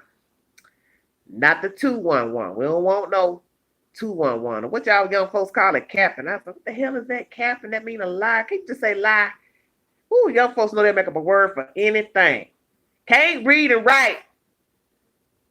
Cannot read and write, but we'll make up a word for another word that's already in the dictionary. If you go to Google, Google will have like a slang dictionary. I'm just like, wow, this is crazy. You know, black folks, we will come up with some terminology. I must say, we are an interesting breed. Do you hear me? A breed of folks. Because black folk, we will come up with some terminology for anything. Uh-oh, Nietzsche said, I can't keep up with young folks. Hey, Nietzsche, how old you tell me you are? You sit up here acting like you old. Yeah, black folks, we will say anything. That's why we make the best comedians. Get some black folks in the room and start talking junk. Everybody in the floor holler. Because I know, do y'all know I watched myself late this morning? The Queen was up late. I said, you know what? I'm going to watch myself on my TV. Do you know I was sitting up in this living room with the lights out? 39, 40 in January. Oh, okay. Well, happy birthday in January. God willing, I will be alive alongside you. Because my birthday's at the end of the month. I'm the 29th. I'll be 50. But I was watching myself and I was saying, self, look at you. I mean, I was literally laughing at myself in that upload I did last night of that live. I was in this house by myself screaming, laughing at myself like that wasn't me on the screen. And as they say, who better to laugh at themselves but themselves? You understand what I'm saying? I made my own self laugh because I can say, I can say some crazy stuff in a heartbeat. I always heard that about myself when I was young. People say, you always say the funniest things and you have the wildest stories. I've had so many people say that. Thank you, Nietzsche. Thank you. I appreciate that. Happy birthday to the Queen. And that's Oprah Winfrey's birthday too, while we talking about Miss Sophia. You know, I felt privileged to know that my mama gave birth to me on the same day Oprah Winfrey was born. Amen, honey. Amen. And Oprah's favorite color is green. That was my grandmother's favorite color. Thank you, Nietzsche. I appreciate that. You know, and I get a little rowdy sometimes. I try not to get too ghetto fabulous because I want to have a different clientele of fans, people who can watch the video. As I told a friend of mine, can't cuss and talk trash talk all day because it's not appropriate. If you're trying to have different types of people listen to your commentary, you got enough folks on YouTube and social media cussing and going off and using MF all the time. I try not to use it. I did slip up the other night because something was on my mind. I slipped up. I thought, oh my gosh, excuse my language. But that's why Miss Mildred got off here because we were talking about sexual talk. But I want to feel free that we all can talk in a dignified manner about everything because we are grown. But I like to be respectful, in whatever subject matter you all bring up or I bring up. Because some folks will get gritty with it. And I ain't trying to get down like that. Look, I ain't got to get nasty, and I sure in the hell ain't about to give you no visual aid. Hello? I was looking at YouTube the other day, and some girl, her title, her video it said, I'm going to show you how to ride a man. I said, and she was a big girl too. And I said, oh, I ain't opened that video yet. It just stunned me because I was like, man, you people will make a video about any damn thing. Y'all just don't care. She said, yes, I have to get my... I don't talk about sex much on this channel. I will talk about situations between adults, relationships, expectations, things like that. Oh, I know what I wanted to talk to you all about. what I just said. Why is it? Why? These black men, every time they open their mouth and say hello, how you doing? You cook. You cook today. You know how to cook. Negro, you got groceries. You bringing groceries. You got groceries money. I'll wait. I have never seen such ignorance in all my life. But these men here in the South, I'm telling you, a lot of these black men down here, down China, all they talk about is eating food. It's all they talk about. They do not know how to conversate. Girl, I'm telling y'all, I'm keeping it 100 with you. I don't know where everybody's at in the chat. But down here in the dirty South, that's all these black men talk about is food. They don't want to know your government name. They don't want to know how you're doing. Oh, can you cook? Can you cook? Well, let's think about that for a second. You're not going to really be a genuine man. You're really not out here trying to find a nice lady to settle down with. You're on the date site, picking up this one and this one and messaging this one and this one. Are you really wanting somebody for a relationship and that can cook? Come on now. Why in the hell would a woman want to talk with you all in 5 minutes, invite you over? God forbid she sleep with you. And then you expect her to get up and cook you a 3-course meal. Nitra. Okay. So do you understand what I'm saying? It makes no sense to expect a woman to cook for you, especially when you know you don't want her for a relationship. You're not even trying to date her, court her, and the only thing you can say is, when I come over, I expect a meal. Negro, huh? You expect a meal? Well, what did you bring? I'll wait. How can you expect somebody to cook for you when you don't even know the woman? And I don't care even if you had a fling with a man, whichsoever. Why do you think it's okay for a woman to go in her refrigerator and pull out groceries? I'm just keeping it real. Out her refrigerator, Frigidaire, and cook for you. That's crazy to me. And that's the point, Nitra. Not bringing nothing to the table. I met some young guy. He was a few years younger than me. He was talking that stuff about, I expect somebody to cook for me. And I thought, dude, you travel for a living. You don't want a commitment. And you expect some woman to be sitting there waiting on you when you come into town and have you a cooked meal when you are not her man? She is not your woman. And that's the only conversation you got is to say, I expect a meal when I get there? Child, I tell myself, the stuff that come out these men's mouths is just utter buffoonery. Utter buffoonery.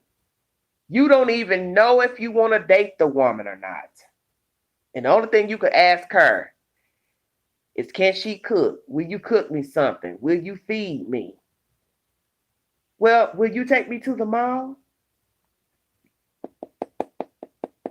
Will you take me to the department store? Because there are so many things in there I would love to have. Hello? I'm just saying. Whatever happened to courting a lady? Take her out.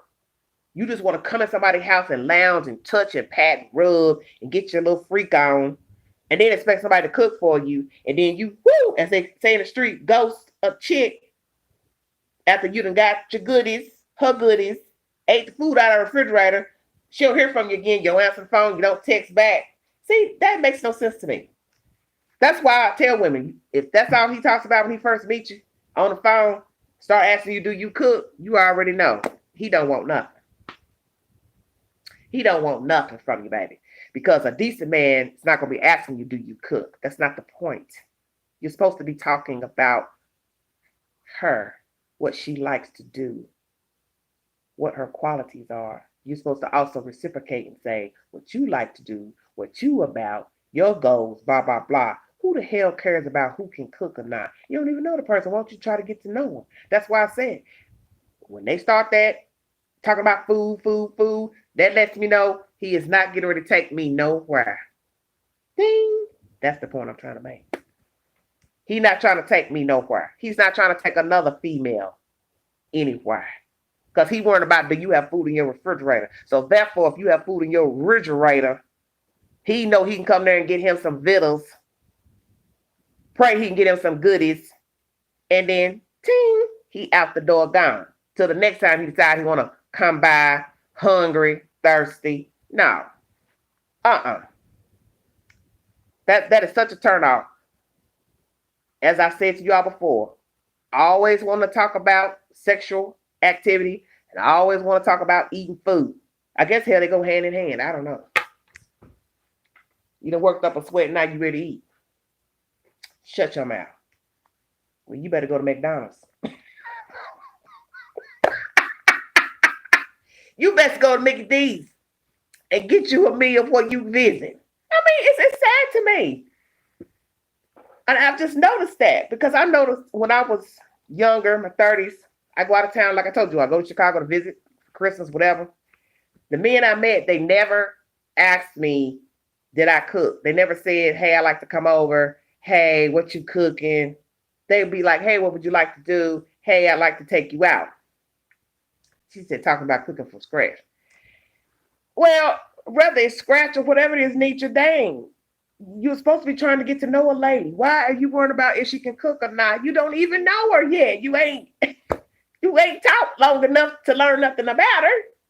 And as I said, most of the men who talk like that, they don't want nothing. They just want a free place to chill, eat. As I said, get some goodies and go about their way. They really don't want no woman. Because a decent man is not going to talk about nothing like that. Rebecca, hey! I'm doing great. I was hoping you'd jump on. Thanks for coming in. I wonder where Tracy is in the UK. I'm praying for that girl. She's been having problems with her mouth and she can't get a COVID test over there. London, y'all ought to know better. Y'all supposed to be giving folks, I thought, free health care. Is that just Canada that does that? I want that girl to get herself checked out. She's been talking about a COVID test for about 2 months now. Oh my goodness. You know I talk about everything on this channel. Anything that I think I can enlighten you all on, or hell you can enlighten me on. But yeah, that's just a turn off to me. I'm just tired of the same old ho-hum conversation from these men. I want to hear stimulating conversation. And I always say, do you work or pay bills? Well, they should know that you pay bills. Oh, and I hit the like button. Thank you. But you know, I'm just telling you, the men here in the South, some of them, they're just different. They're just cut from a different cloth. A lot of them do not have manners. They act like just street punk thugs. They just don't know how to talk. They just don't have no damn manners. They just come in the gate, always asking questions, what they can get from a woman. I mean, I've heard men say that in conversation, what they want from a woman. They want a woman that's got a great job, she's got a great car, she owns her own home. So my mind is like, okay, you want all that from her because of what? Those are things you should already have. So why are you worried about if she got a nice car, a good job? I want her to make some money. For what? So you can get in her pocketbook? She said no for men because most are sorry. Girl, you a trip. They are. And men hate when we talk like this. They be like, y'all judge all men the same. And Queen ain't never said all men are the same. But I can say lately, majority don't let the looks fool you. Well, and that's what I was talking about earlier, that a lot of people are with people because of physical attraction.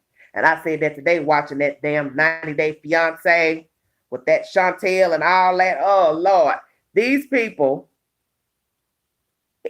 it's like everybody, you're enamored with how a person looks, and you're not dealing with the issue that you don't have anything in common with the other person.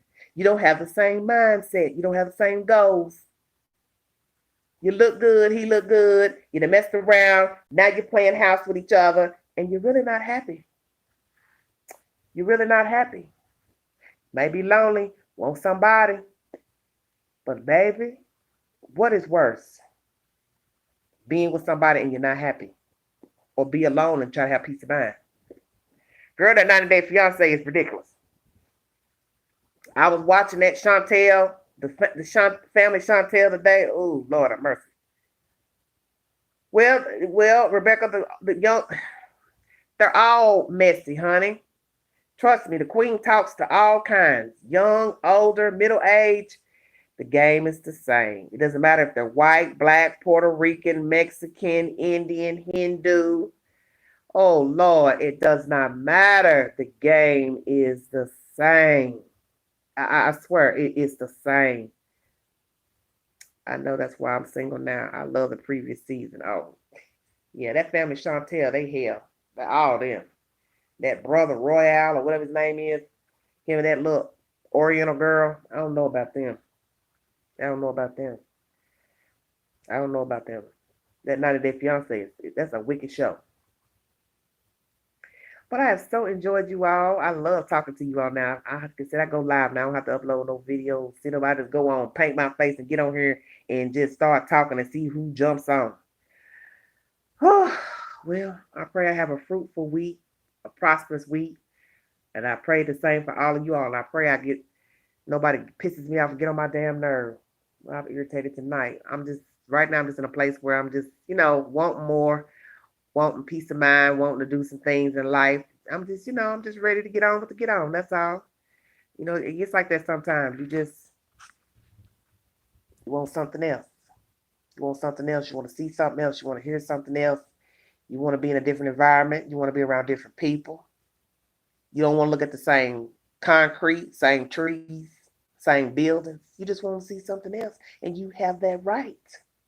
You have that right.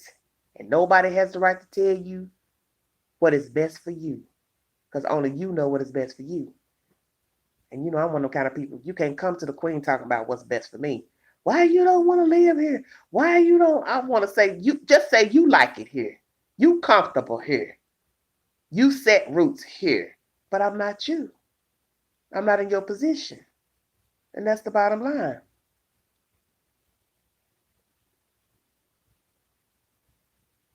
Oh, Jenny. Girl, that damn Jenny and Sumet. That's his name. Jenny and Sumet. She don't have to be his damn mama. She ain't got nothing. 60 something years old. She about what, 62? She don't got nothing. And she's the one with the daughter that's got the woman girlfriend or whatever back in Arizona. All these years, Sumet has had the opportunity to go to America, get a visa, and go to America and visit her. But from my understanding, he hoodwinked her in the beginning and pretended to be somebody else on the phone, and then he admitted who he was, and they started talking thereafter. Well, the point is, in all that time, 6 years of talking, let's keep it real. If they have been talking with each other for 6 years, there is no way he has not been able to save up enough money to come visit her. And we already know that most people want to come to the U.S. because this is the chosen land. This is where people want to be free, roam, do what they want, live how they want. So how is it in 6 years you've been knowing this man? He ain't never thought to get a damn visa to come over here. And then in the meanwhile, while y'all been playing duck, duck, goose on the phone, he done went and married another woman. But then he's so damn unhappy with her. See, I don't like that. I don't care nothing about your mom and daddy talking about arranged marriage and all that. You knew you liked this old woman over here. You should have been on a B plane here and dated her, got here, see if you like it, proposed. Y'all get married. She's still been living in her same little place, apartment, house, whatever she had, happily ever after. So I believe it's some BS with Sumet because he should have been came to America. He should have been came to America. It don't take no 6 years, come up with no money to fly here. Come on, y'all. No, baby. Sumet is full of crap. And went to Jordan and she hadn't divorced her previous husband. That was crazy. Oh, okay. I don't keep up with all of them, Nitra. But they all a headache to me. And I'm sick of Chantel's husband, Pedro's sister. I don't know why TLC put that heifer on there. That right there has really got under my skin because I'm like, why is she on here? That sister with them braces in her mouth and talking crazy. I watched her this evening. I could have turned my TV over. I was like, why is this heifer on here? She ain't talking about nothing. And the way her mama showed out when that guy was there, put him out the house. And then what's the next episode? She going up there to New York and start talking crazy at that gathering with his family. I thought, man, don't you see this girl ain't hitting on nothing? What you want with her? Man, leave these women alone. Get your divorce from your wife and live your life. Live your life. I think everybody just gets into being on TV, whether they getting paid or not, and they get enthralled with that, and they just feed off of that. That's really what I'm seeing. Especially that Larissa and Coty. Ooh, girl, don't get me started on that. She better pray Ice don't send her back somewhere. Cause I was watching the YouTubers talk about her today. I was like, that Eric is feminine. That boy act like a girl. And the fact that she was telling folks she hadn't been having sexual relations with him. So what did you want with her? You're not going to be touching her, complimenting her. You're not sleeping with her. So what did you want with her? And the fact that he went behind her back and got friends with Coty and was talking about their sex business, I don't do that. Now, y'all know how I roll.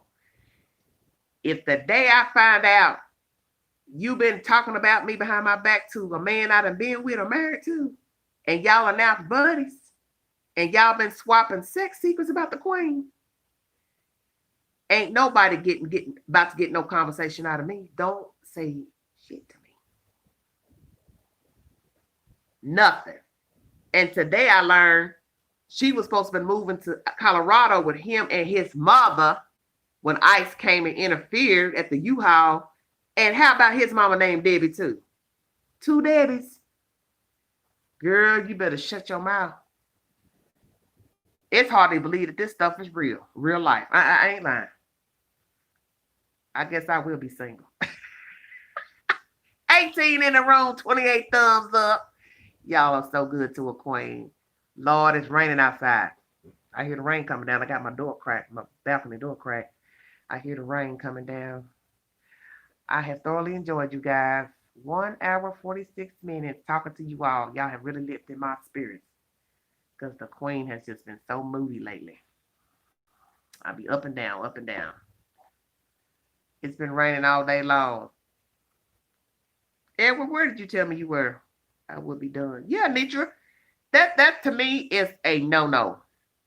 Ooh, Rebecca, not snow. Lord have mercy. Don't talk about no snow, baby.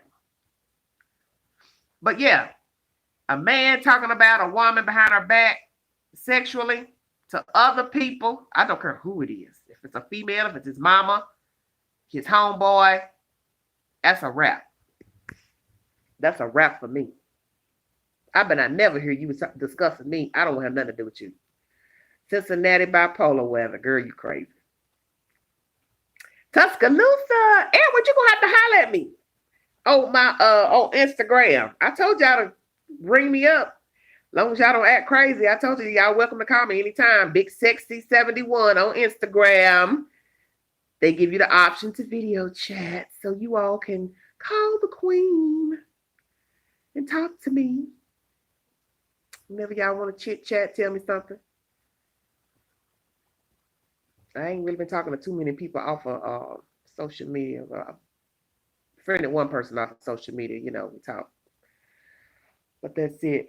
Some people don't act right once they get you behind them closed doors and start talking to you. You start talking to somebody that is not normal. He says, I follow you on Instagram. Okay, Edward. I have to go in there and check. I don't know if I followed you back or not. Okay. Yeah, the queen trying to get her name out there because I told myself I'd rather do Instagram. That's what the famous people do. They have Instagram accounts. They don't have Facebook accounts. So one day if I ever get a Nitra. That's right, Nitra, you do follow me. So I ever get a gig on a TV show, somebody decide they want to give me an acting gig, I can just post whatever to Instagram and not be on no Facebook. I don't care about Facebook. That's another thing I want to talk about before I jump off of here. Oh, you don't do Twitter. You mean Twitter? Edward, I'm through with you. Edward said Twitter. That's what number 45. He be on that Twitter. I'm poking fun with you, Edward. But let me talk about that with y'all for just a second. And then I'm going to check out of here so I can take me a nice shower, wrap my hair up, and watch TV.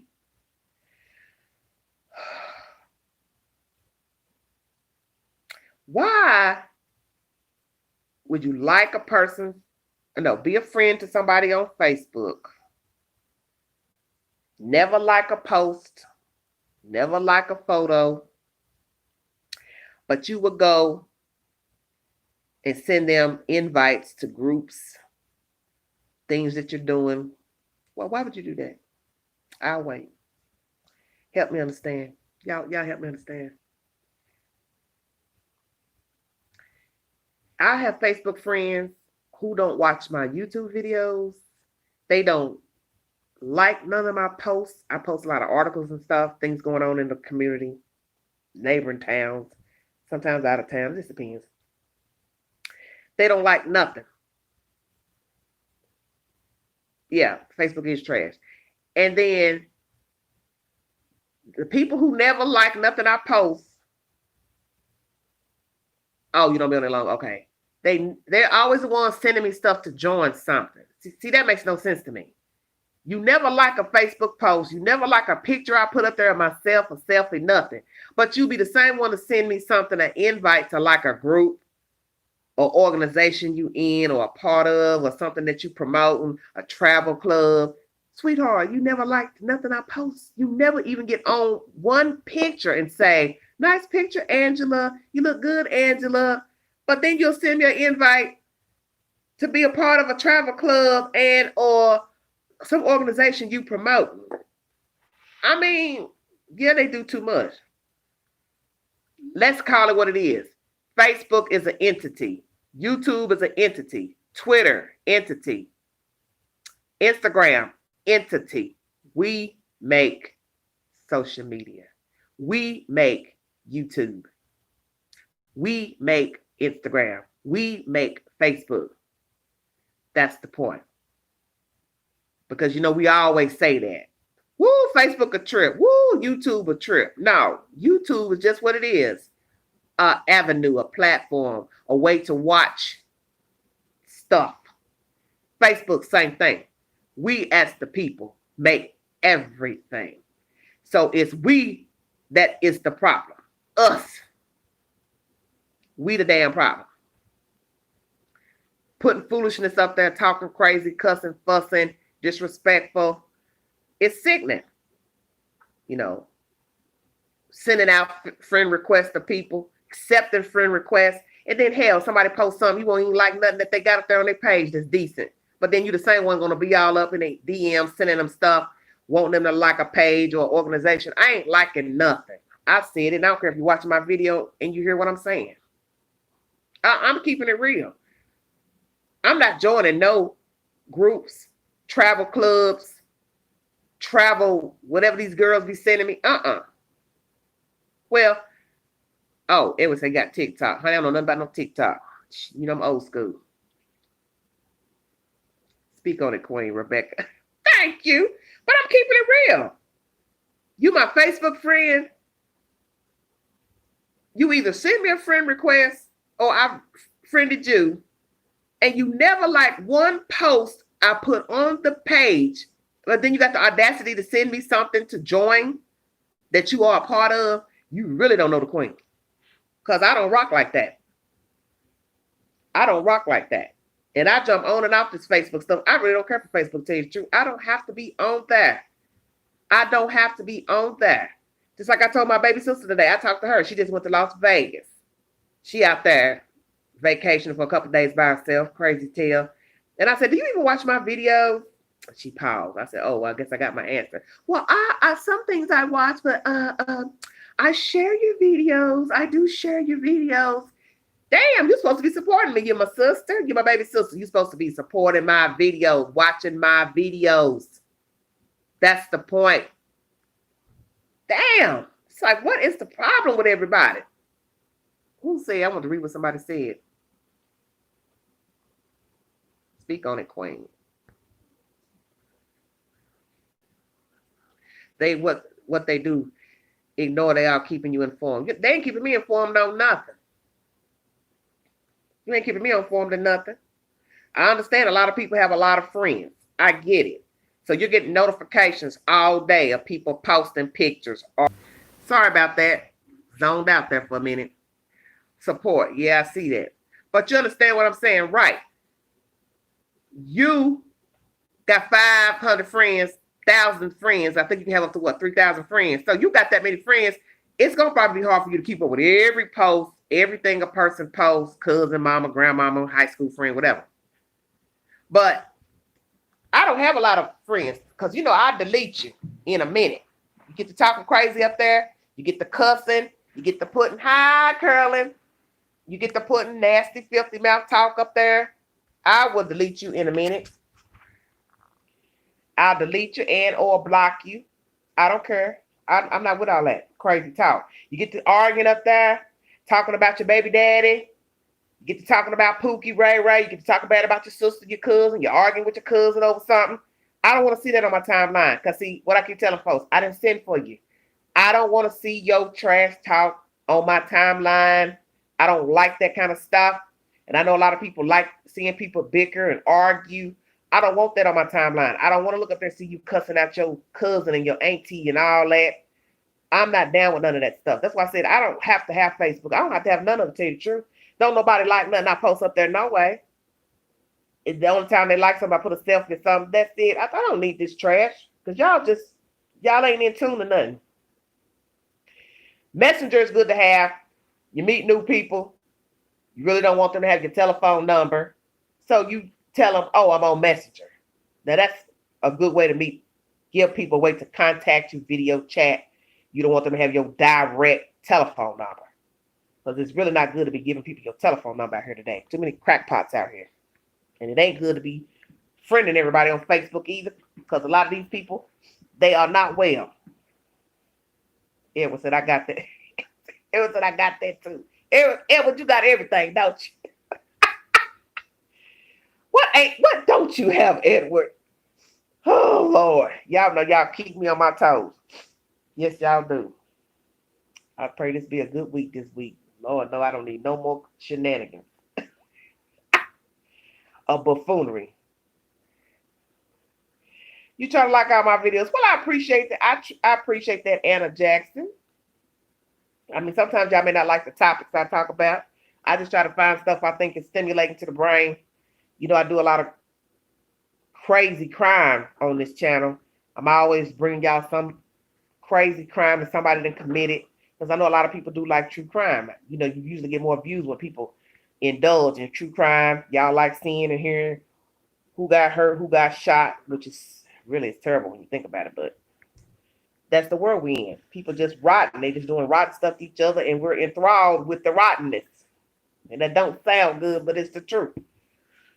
It's really the truth. Maybe the happy channel. We will only talk about happy things. We will not talk about anything negative. We'll see how long that will last. Would last a whole day. Because one of y'all would jump on here and say, girl, did you hear about what happened in New York? Did you hear about what happened in California? Hey, what y'all think about that video I brought you about the two black boys getting shot at the mall out there in Sacramento? I am Aquarius. Aquarius. Yes, I am. Marilyn McCoo. Remember that? Y'all used to watch Solid Gold back in the day? I'm going to take y'all back to the 80s. For those of you who are my age, late 40s, you all remember Solid Gold? That little dog, that little puppet named Madam.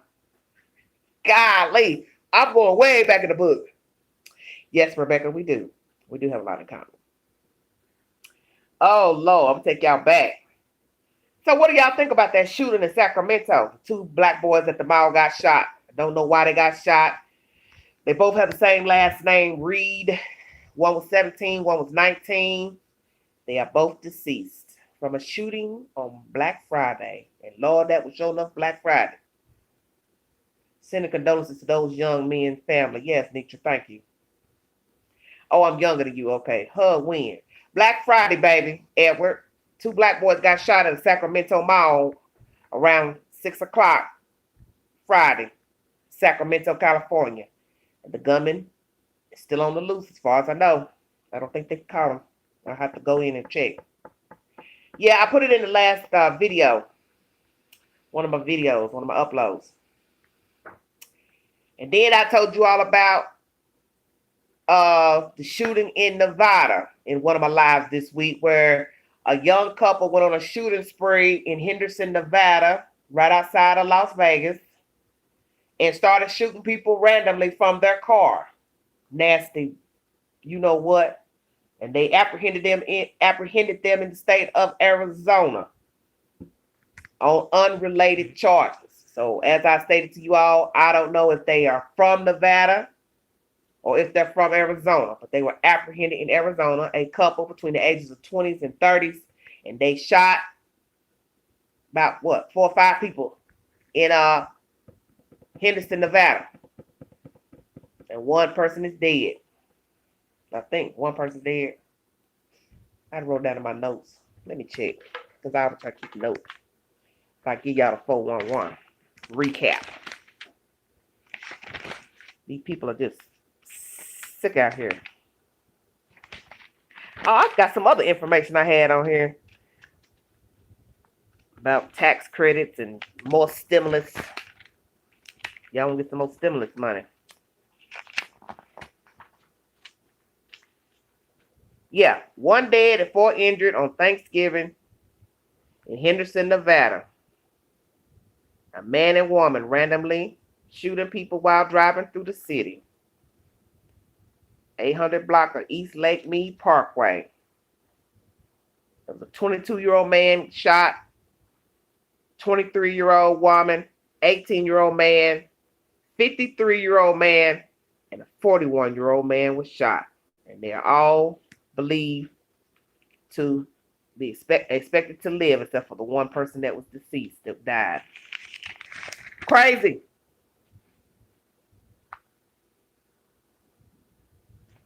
Tired of this nonsense going on in the world. Stupid. Stupid, stupid, stupid. Ain't nobody happy. Oh, there was a mall shooting in Wisconsin. Oh, if I heard about that.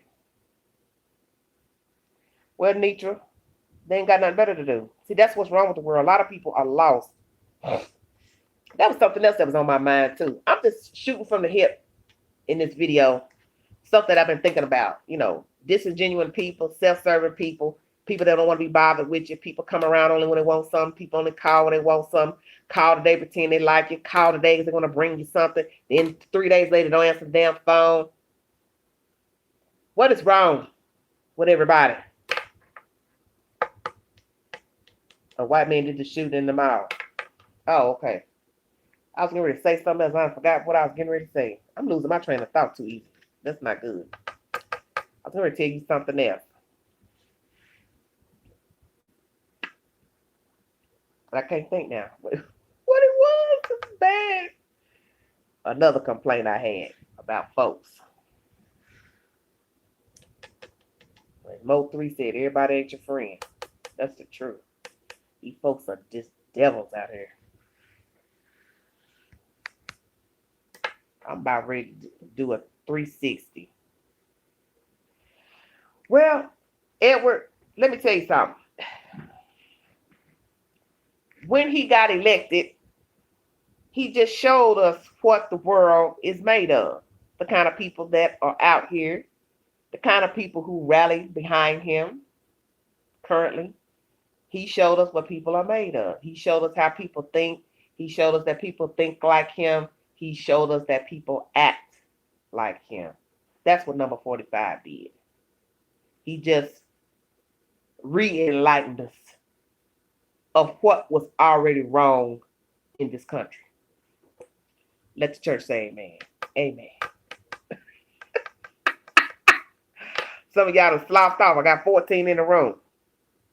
But it's the truth. He just showed us that people are grimy. They don't care about nothing. They're self-serving. What I just was talking about. Yes, people reveal themselves. Show us what they're made of. Everybody's not your friend. Your neighbor, and you're nothing. And I was going to say something else. Oh, I was thinking about this today, or the other day. How can you be 60 years old and your only conversation is about getting high on drugs? Help me understand. I'll wait. I'm talking about everybody today now. How can that be your only conversation? Why would you want to talk to me about getting high on cocaine? I don't get high. Never have. So if I see you and I speak to you, the only thing you should say to me is, hello, how you doing? Don't tell me you waiting on the dope man, because I don't want to hear all that kind of talk. Okay, nobody talk to me and help me with that. Because the person who's doing the talking needs help their damn self. You're right, 60 years old, still a crackhead. And I've always held this person in a high regard because I always felt like, he was very nice. He was always the same in his disposition. And he was one of those kind of people I always felt like never changed, although he is an addict.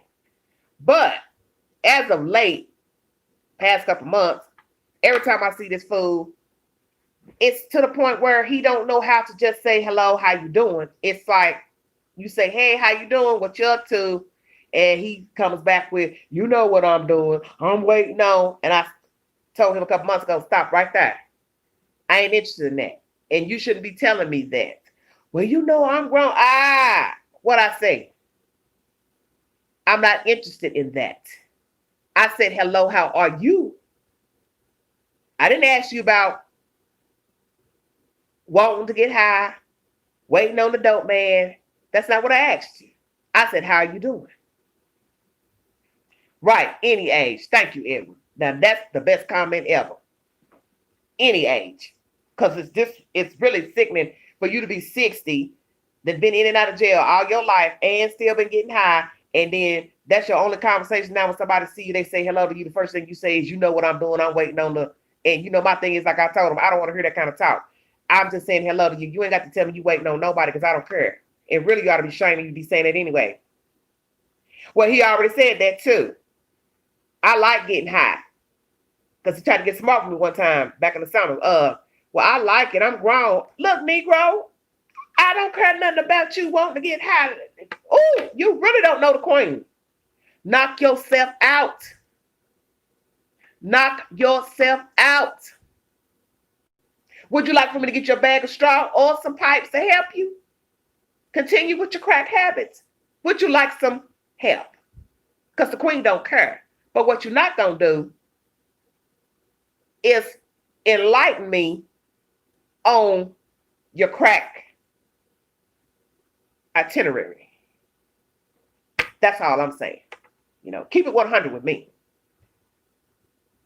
Don't think because I speak to you, or you think I like you, that it's okay for you to, every time you see me, you got to let me know you waiting on the dope man. I don't want to hear nothing about that because I don't indulge in that.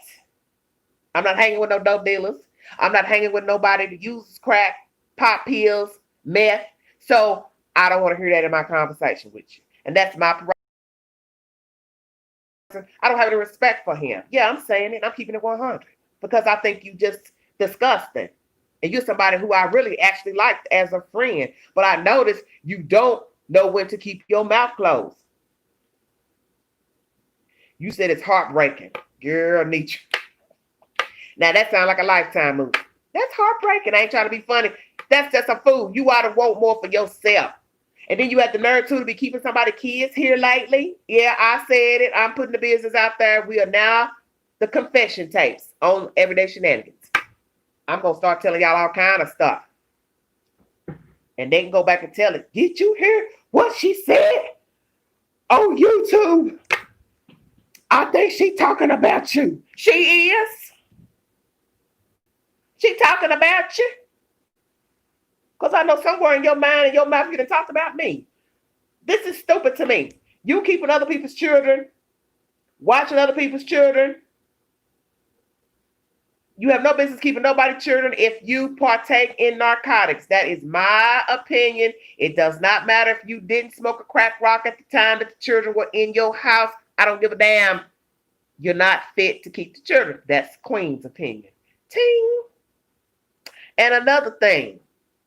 I'm really getting ready to get grimy with y'all. I'm glad Miss Mildred jumped off here because I don't know I like her, I respect her because she seems like a God-fearing woman. But I'm gonna get grimy with the rest of y'all that's in the chat, 15 of you. Why every time you have a function, you always talking about somebody performing oral sex on you? Oh, the queen getting nasty now. I bet y'all like, sweet Jesus, Angela, shut your mouth. So you still mess around with crack, and you also bisexual, as if you not. And you think it's cute to tell us they ain't gonna smoke with you for free. They got the, you know what, down there. Shut your mouth.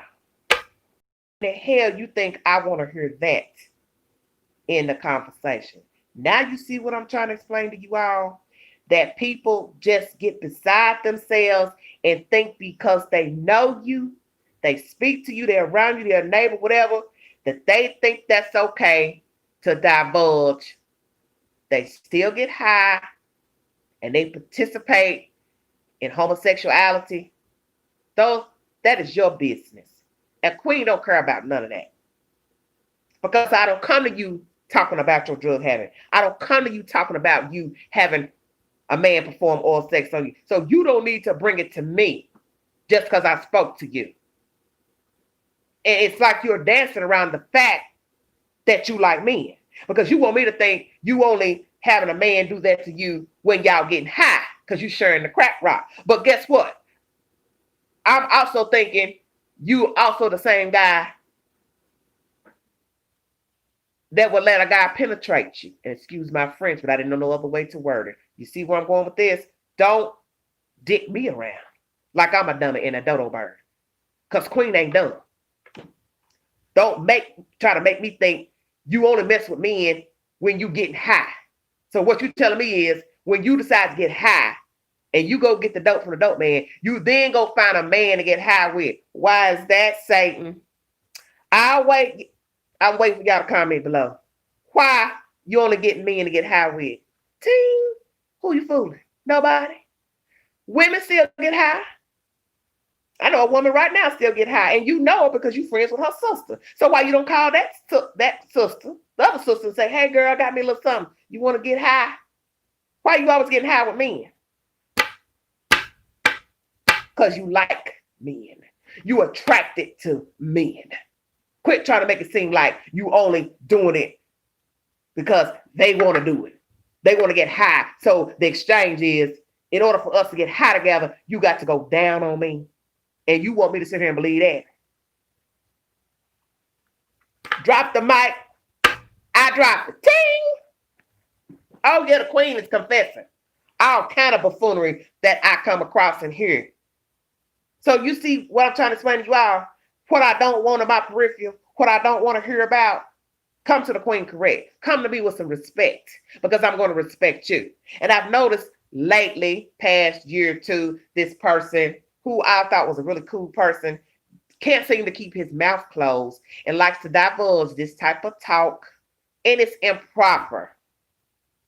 It's improper. And to have a function at your house and people are sitting around talking and laughing and drinking, and just so happen you decide to bring up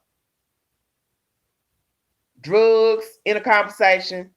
Then it went from talking about drugs to sex in a conversation because the guy was telling him that he used to go overseas because he was in the military. And all you can think to say to this person is, ooh, they was doing a lot of orgies and stuff over there, weren't they? Well, he didn't bring it up, so why would you? And it's disrespectful because that's your friend's boyfriend. He was just accommodating you in conversation. Why do you got to bring up anything about sex in a foreign country and orgies and different things? Because you just nasty as hell. But from my understanding, he liked women too. Oh, did I say that? Shut your mouth.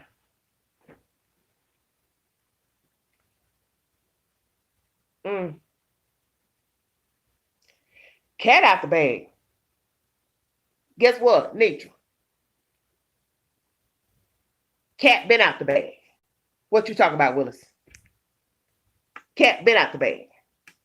He just don't have no respect for himself. And so I have decided I would throw my hand up and speak to you, make light conversation, but you're not somebody I want to go back into your home when you have a function, birthday party, or have a party for somebody else.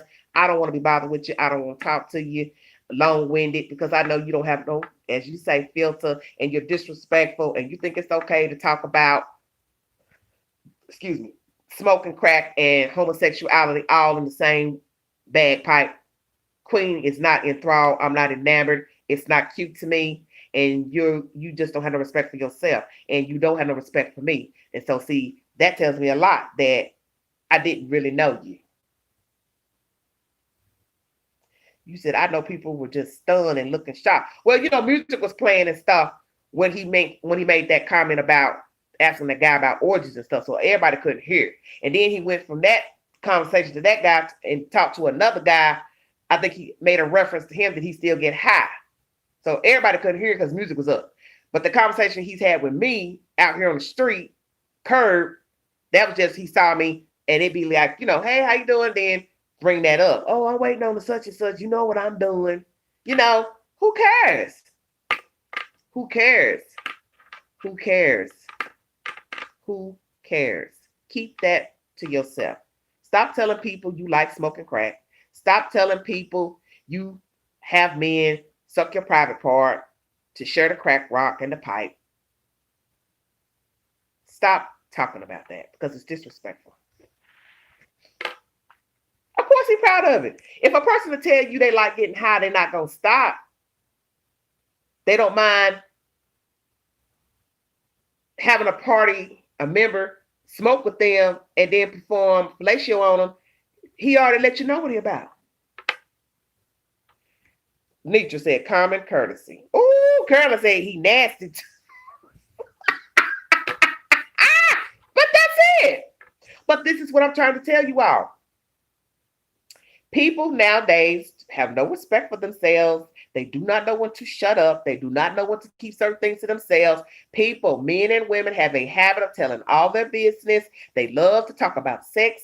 They love to talk about menage a trois. They love to talk about their finances. They love to tell what's wrong with them. They love to tell if they got something going on downstairs. They cannot shut up. There are certain things you do not need to tell people. You do not have to tell me what's itching on you. You do not have to tell me where there's a hole in a body part. Do you see where I'm going? Learn to keep your mouth closed. There's nothing wrong with laughing, sharing jokes with people, being friendly with people, but you have got to know when to keep personal things to yourself. Stop coming out telling everybody, I'm a recovering addict. I'm a recovering alcoholic. You don't have to tell that all the time. And I keep telling people that. Some things is not meant for everybody. A lot of people here in the South love to divulge personal information. I am transparent. I don't got no shame about what I did in the street. I don't care if people know what I did. I don't care if people know what I'm doing right now. I'm me. Well, like I tell them, keep talking. And when your name come up in something pertaining to wrongdoing and illegal, just remember you're that person that don't care. You are transparent. You living your best life. Shut the hell up. It don't take all that. Miss Sunshine, how you doing? Join us. Learn when to be quiet. Because you see what I find with a lot of people, they really don't want to fall out with people and tell them, hey, you talk too much. I don't really want to hear that kind of talk. They just laugh it off. Like, girl, you so funny. Dude, you so funny. Yeah, I'm living my truth. You're not living your truth. How's getting high on crack and messing with men living your truth? That's your foolishness. That's what you're doing. Because that's foolishness what you're doing. To be sitting up, rallying and hooraying for being a man sleeping with another man and also partaking in narcotics. What the hell is great about that? Nothing. And you should keep that to yourself. You like sleeping with men once a week, only for the exchange of drugs, whatever it is, that is your prerogative. But stop talking about that with people because don't nobody want to hear that mess. Thank you, Edward. Thank you. I appreciate that. Thank you so much. Thank you. But I decided to tell what's been on my mind, stuff that come in my mind that I don't tell other people because I know if I repeat it, they'll know who I'm talking about. But this is my channel, my video. They don't pay my bills. Don't nobody feed me. So I decided I will share a few little things with you all, stuff I hear, stuff on TVs, things in the news. Why not? I don't got to tell y'all my every thought. I ain't got to tell y'all my business. You know, you got to have something sacred. But every blue moon, I will share something with you that I heard, something that I saw, something that I've seen, just to say, hey, y'all, this is what's going on in the world if you didn't know. And I'm telling you here as of late, I hear all kind of foolishness and buffoonery. And I don't want no parts of it. Y'all gonna live y'all best life. And you keep your sins over there. I got my own sins over here. So I don't need to be concerned what the hell everybody else is doing. No, thank you. Oh, Carol said he don't deserve your friendship. Well, Carolyn, you know you're right because I don't come to him like that. I don't come to him like that. It's always, hey, how you doing? How you feeling? I just don't think I deserve to hear that. And you're right. That to me is so undignified because you don't have to respond like that because I spoke to you. And that's just not normal conversation to tell somebody you waiting on the dope man because I said hello. Or you got to tell me they ain't going to be getting my crack for free. They know they got to suck my to get it. Huh? Did I hear you right? That type of conversation, burn your damn eyebrows off. Y'all know I'm telling the truth. Like, dang. Have you no shame? She said, I like the little emoji. She said, don't speak anymore.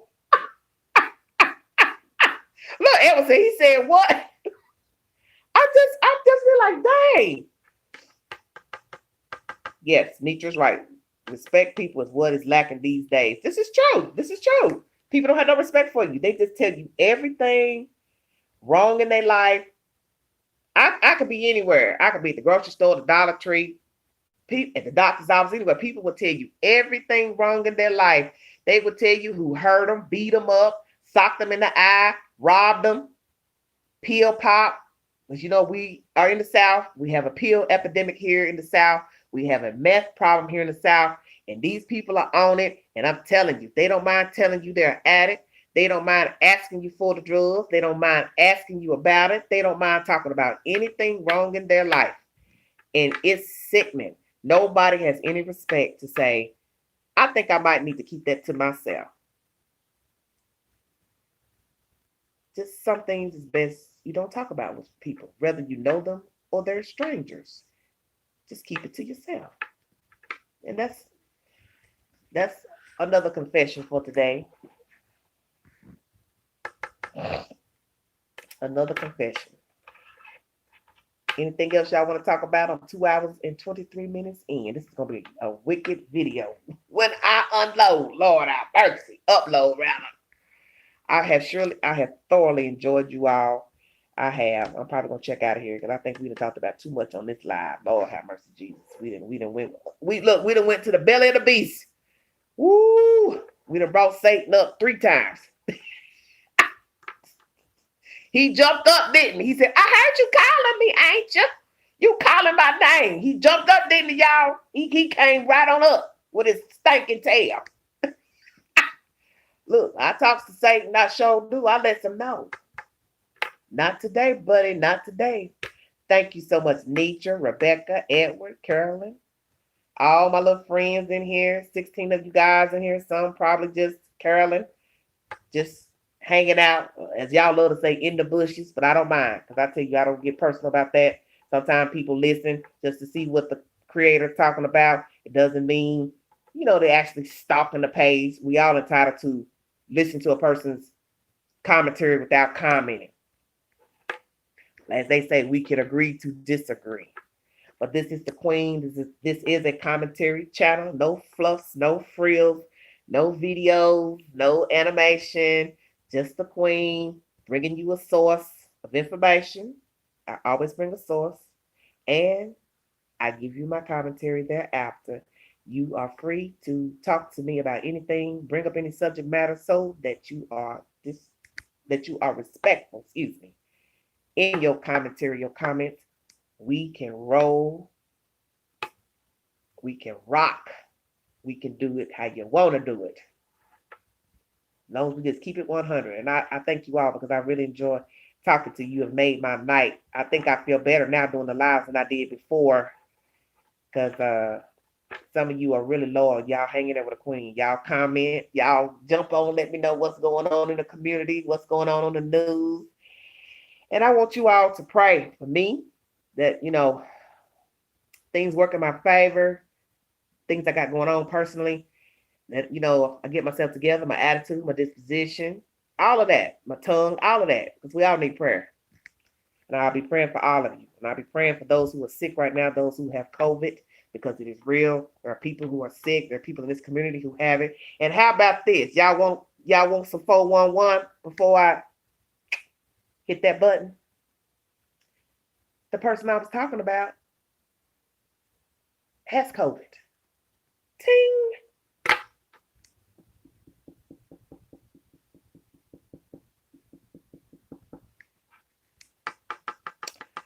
I don't see any comments. Did somebody out there say something?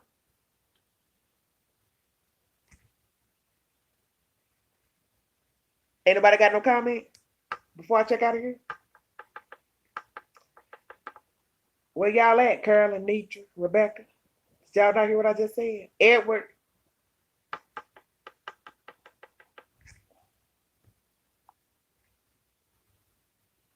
Oh, I didn't see y'all comments. Oh, okay. Good night, Edward. But I had the arrow up. I didn't see y'all comments. So did y'all hear that? What I just said?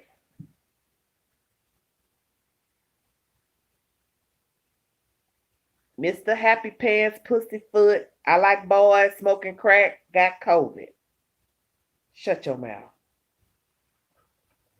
Rebecca said, you getting me weak. Ma'am, stop playing. Wow. Okay, everybody. Yes, yes, and yes. Hottie stuff. Yes. Well, and that's what some other people were saying. I don't never see in his car park. Every time I see him, he on the road and he got COVID.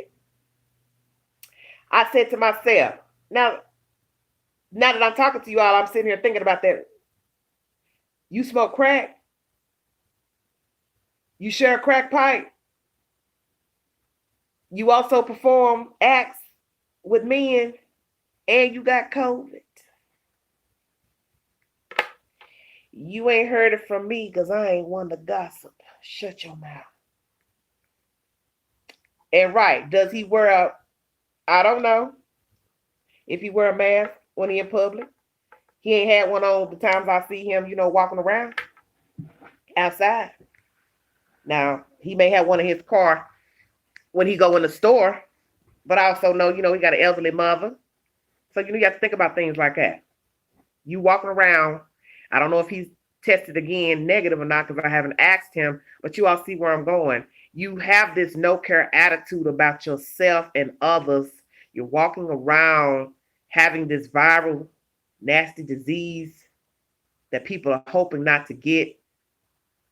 And then you've had children in your home, keeping kids. You got different people running up in your house, doing God knows what with you sexually, and smoking that shit, excuse my language, and you got COVID too. You need to sit down somewhere. And that queen saying that, and I'm keeping it 100. No, it ain't good at all. You're right.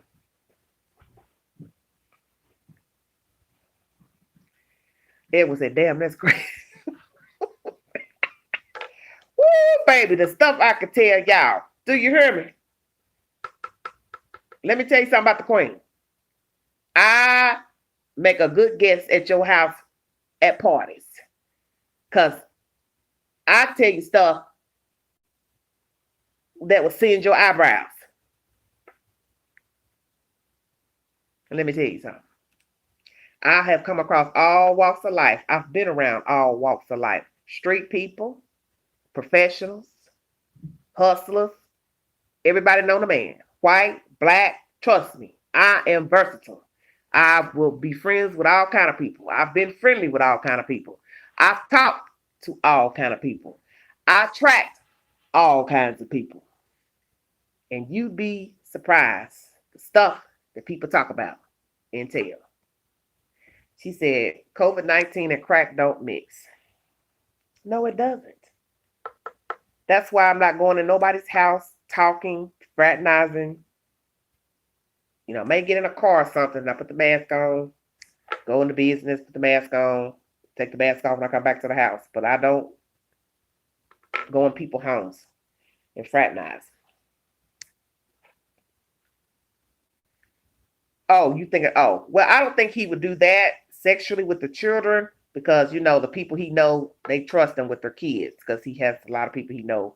But I get what you're saying because he partakes with men, so I get your drift. If you keeping boy and girl children, and I think by now somebody would have, one of them kids would have told us he's kept different children, relatives' children and things like that. So I'm hoping that if he was to ever do that, that one of those children over the years, let's say too, would have been told that.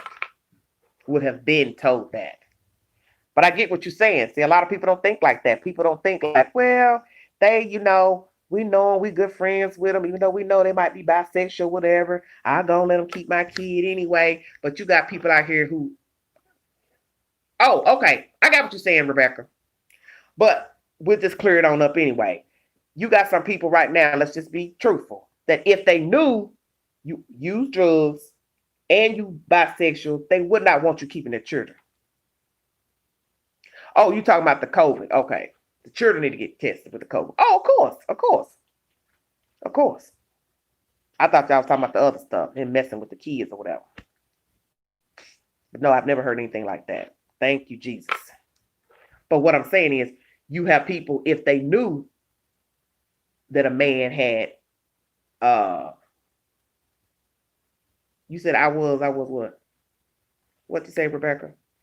I'm just saying, some people would not let a man keep their children if they knew that they still mess with drugs and also bisexual. That's what I'm saying.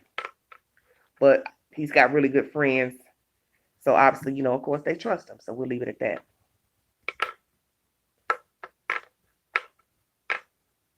I didn't testify before the court, ain't I? I didn't testify. Oh, my goodness. The fact that he is an addict should be a red flag. Oh, okay. Well, that's the thing, nature. What I just said to you all. He has very good friends, a lot of family, and obviously, they don't care. They have to know that he still messed around because, as I stated, if you are free to tell me your business and make jokes about getting high with me, you also had used the same terminology with the people you close with. So that's what they're allowing. You know what I'm saying? Nature, people do it every day. People still do stuff like this every day. People let people keep their kids when they know they're alcoholics and stay drunk. People still send their kids to their mama, daddy house to get high. People send their kids around people who they know then fondled other children or just not right, period. Have mental problems. It's all the same. A person got a problem with something, alcohol, drugs, mental problems. You let them keep your kids. That's on you. Something jump out, pop off. That's on you. That's your responsibility. You have nobody to blame but yourself. And it's also wrong if you take your children around people who have been linked to touching other children. Let's open that Pandora's box. Because a lot of people, especially our race, we have a habit of ignoring the signs, ignoring the rumors, ignoring the truth, and still letting relatives and friends come around our children knowing the person has been linked to touching, sodomizing, raping children. And I don't really want to talk about that, but we'll go and bring it up and be done with it. I've heard it 1,000 times. I've seen it. And trust me, I ain't got to testify on that. Just trust me when I tell you. People have done it. They've known a person was that way, and they still let that person be around their children because they were too weak to tell the person, I don't want you coming around my kids. I don't want you coming around me because I know what you are about. And we as people have got to stop coddling foul people because they are related to us or because we know them or they're in the church, whatever, whoever, wherever they are. Nobody is more important than your child when it comes to the safety of your child. And let me tell you, if a man or woman touched you as a child, why in the hell you think he or she ain't gonna touch your children? Now you cannot be that damn crazy. This is why we have pedophiles.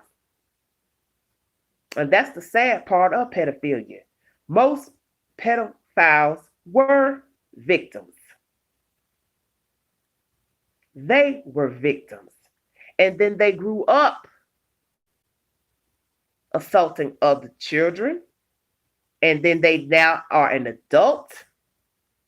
And now they are victimizing children, grown-ups, whomever. And that's the sad part.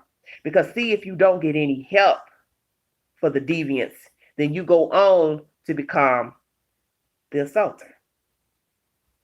And I've seen this with so many cases of rapists, serial killers. A lot of them were molested by their parents, mothers too. A lot of you all probably didn't know that a lot of women have molested their boy children. Shut your mouth. Now you talk about confusing a child. And sadly, these men grow up, and women too, to assault children while they're children, and then they become adults and they assault children as adults because they didn't get any help. So that's the sad part about a pedophile, that he once was a child too. And it's not that I'm taking up for a pedophile, but you have to go back how it starts, that they're showing statistics that a lot of pedophiles were molested and they didn't get no help for those feelings. So now they're now grown doing it to children. Somebody did it to them. We are in a sad world. So not that I want to dwell on that subject, but just saying, yeah, you got to keep an eye out on children. You have to keep an eye out on yourself. People are sick out here. We are not in a safe world anymore. We never was really safe. A lot of things have stayed hidden, sugar-coated, pushed under the rug. A lot of people don't want to accept the fact that, they know people that are sadists and fraudulent. We're just in desolate times. We have a lot of sickness in the world and people not getting help for their sicknesses. And they just go on and they hurt other people. As Dr. Phil says, hurt people hurt people. And that's the truth. How can you be a better person if you, one, can acknowledge what you're doing is wrong, not right, and then you go out here in the world and you talk any kind of way to people, you put your hands on people, you assault, rob, steal, whatever it is, you don't show no remorse, what is going to change? Girl, she said, yes, now shut and lock your door. What, you talking about my balcony door? Girl, you ought to stop. I do that for ventilation, but you're right. Somebody could climb up on that little second floor balcony and try to come on in here. I'm going to punch your damn eyes out with this pen. You forgot, I'm in the kitchen. I got a lot of tools. If I have to go in here and get some Windex spray in your eyeballs, we're going to roll with it. But I hear you. We're in desolate times. We're in crazy times. The world is just so sick and crazy right now. We're in desolate times. You don't know people. You can't trust everybody. And that's what's wrong with a lot of people. You don't want to be one of those people, as I stated, bitter and, all to yourself. You don't trust nobody. You got to trust somebody at some point. Yes, we do. We have to protect ourselves and our babies. Yes. And I hate that. You can't trust people. But I think about myself. I have let my guard down and done some foolish things. Talking to people, not knowing them well, letting them visit. It's a dangerous thing. And, I'm always promoting that on this channel. Be careful, be careful. But I need to practice what I preach myself. Because as I say, we as people let our guard down. You might have somebody you knew from high school or somebody you liked years ago, but you two never dated, and you let them come in your house. You don't know what they'll do to you. You just assuming, as my aunt once said. Aunt by marriage said this to me. And I want you ladies to hear this loud and clear. She said to me a couple years ago, just because you invited him over, and even with the notion that you two might do something, whichsoever, it doesn't mean he'll play fair. Y'all got that? That no matter what reason you invited a man to your home, whether it's to drink, talk, play a game, watch TV, movies, you all decide y'all gonna do something beforehand, or you told him he can come over, y'all gonna do something, or it just naturally happened, let's say. Don't ever think it cannot go wrong. Because many women have learned it the hard way that she was attracted to him, he's attracted to her. You got the touching or kissing, however it goes, and then you assuming he's going to play fair. That's your assumption, is that he will play fair. But you don't know that he may have other things in mind, you see. And it's going to be too late to say, I don't like that. No, that's okay, I'll pass. I'm not into that. What you gonna do? Now you gotta worry about fighting off somebody in your own house that you invited inside. That scares the hell out of me. That scares the hell out of me. So that's why we all have to be careful. Inviting people over that we don't know. Letting somebody help us carry something in the house. You can have something heavy. The person say, oh, I'll help you carry it in. I'll help you carry your groceries in. I'll help you carry it in. No, thank you. I don't care if you live in an apartment. If you decide you want to let a stranger or a neighbor help carry your groceries, let them carry them up the stairs and to the door. But he don't need to bring them in. Because you got some men, they'll stand there with the bags in their hand and say, oh, I'll wait till you open the door. No, you ain't going to wait for me to open nothing. You tell him when he first grabbed the bags, oh, sir, you can just put them at the door. That'll be fine. If you got to lie, say, oh, I got somebody in there that'll help bring them in. You got to think quick. Because that's what they're hoping. Ain't nobody in your house. Ain't nobody in your apartment. And you got to always remember, your guard is going to be down carrying in bags in your own house. You turn your back, come in this kitchen, turn your back, put the stuff on the counter. Next thing you know, you're getting choked out, floored, whatever. It's too late. It's too late. We have some sick people out here. I've heard horrible stories of women being hurt by their neighbors, and that bothers me a lot because we all have to be able to live somewhere. And the fact that you're not safe in your own home, you're not safe in your neighborhood, your apartment complex, condo, whatever. Scary as hell. Very, very scary. So, my neighbors don't need to come up in here, no male neighbors. I bring lots of bags in sometimes from shopping. And let me tell you, I'll go get another carrying bag to put them in. And I'll sit them at the door, drop them down, and push them in. However I get them in, that's fine. I don't want nobody helping me carry nothing in. Nitra, that's it. Take heed. Like I said, we all are going to make mistakes at some point. We all going to have to trust somebody at some point. And that's the scary part about being a woman. I mean, men too. You're going to have to trust somebody. God forbid your car break down. God forbid you don't have AAA. Somebody stops and asks you, Roll your window down. Can I help you? Woo, woo, woo. You understand? Oh, Lord, you said as a survivor, be cautious. Oh, honey, I'm scared to ask. But you understand what I'm saying? This is why I keep saying what I say about telling young people to keep themselves prepared mentally, financially, because you don't want to be in a position where you have to depend on people to where you could get yourself in harm's way. Not just depending on people, being a codependent, but also for survival. Because a lot of people have left here because they were in a bad way. They got stranded. They had a fight with somebody. Maybe they had to walk home. They got left at a bar. You understand what I'm saying? Anything can happen. You need to be able to get home. You don't have a car. You got left by somebody. Now you got to trust somebody to come pick you up or catch a ride with a stranger. You don't never know how things are going to pan out. That's why all people need to have AAA. God, if you can afford it, please.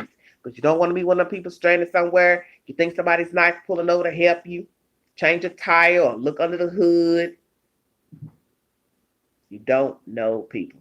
That's why they tell women, don't roll the window all the way down.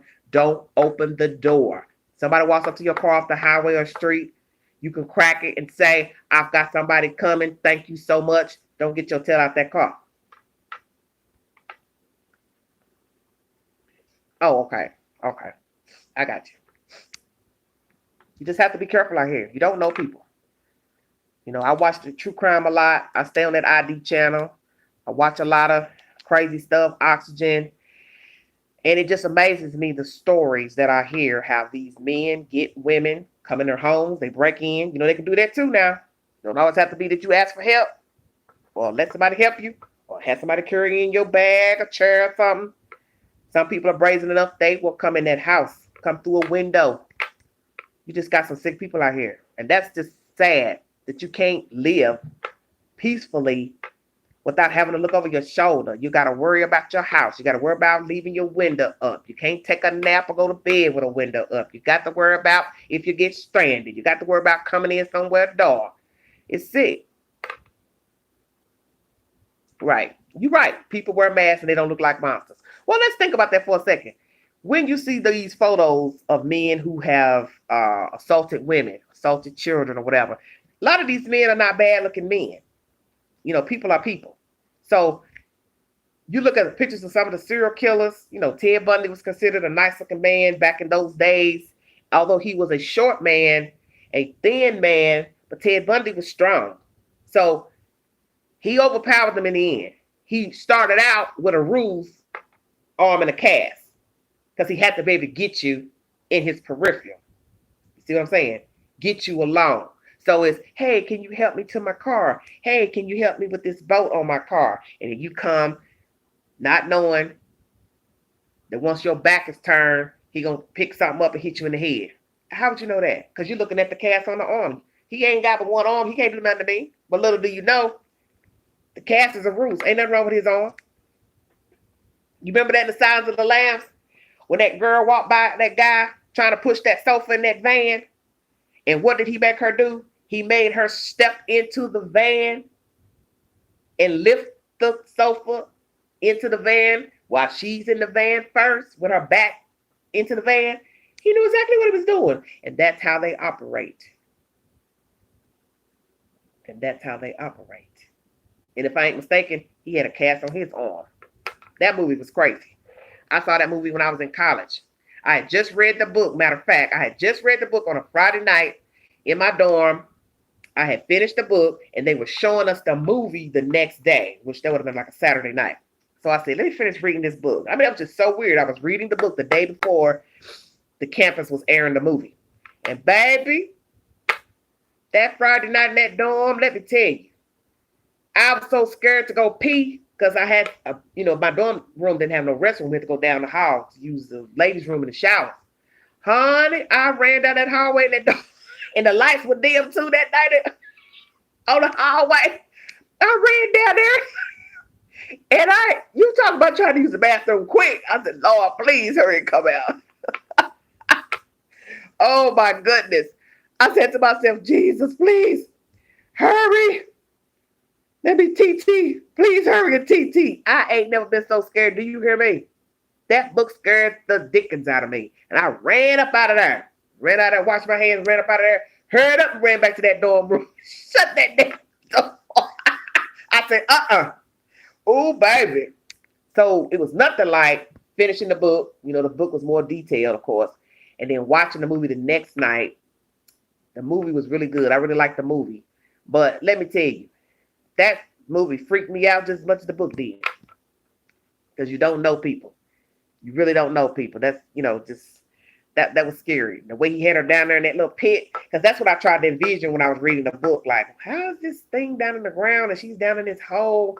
I was trying to envision it. So it was interesting once I saw the movie, how it was made. But that was, Clarice. Yes. Do you know I've been calling folks that for years since I saw that movie, honey? I'll call you Clarice in a minute. Hello, Clarice. What Hannibal Lecter told her at the end of the movie? I won't be calling on you, Clarice. The world is much better with you in it. Shut your mouth. And she was like, Dr. Lecter, Dr. Lecter. And he says, I'm meeting an old friend for lunch. Shut your mouth, baby. You talk about that was good. And he hung up that phone and was following that doctor. And that doctor, they had no idea. Hannibal Lecter. Hey, Michelle. He had no idea Hannibal Lecter was right in the vicinity with his cool linen pants and top hat on. I like old Anthony Hopkins. He's a fine actor. He really is. Oh, Lord. 2:51, y'all. I got to get off this horn. Yes, Michelle, you came so late. Why you so late? You're going to have to catch it. You're going to have to watch it when I upload it because I'm almost at 3 hours. I got to get off of here. This is too long to be sitting up here talking. I done talked about everything under the sun. We done talked about Pookie, Ray Ray. God forbid. The wrong ones turn it on. Oh, that's right. You at work. The wrong ones turn it on and be like, that girl was talking about me on her live. I sure was. But I'm going to get out of here because I'm at 2:51. But I want to thank you all for joining me. 36 thumbs up. 15 of you all still in the room. I appreciate everything. I want you to pray for me. I'm going to pray for all of you all. You have a good, prosperous week. Happy holidays to all of you. Get your shopping on. And I wish I could go get me some shopping. Hey, Edward. I'll see you next time, too. I want me another TV. That's what I need. I need some electronics. Good night, Nitra. Thank you all for joining me. I want you to like, share, and subscribe. Keep me in your prayers. I'll be praying for you. You all mask up when you're going out. COVID is real. People are sick. People are dying. And I do not want any of my fans to be one of the unlucky people that catch COVID. Amen. Amen.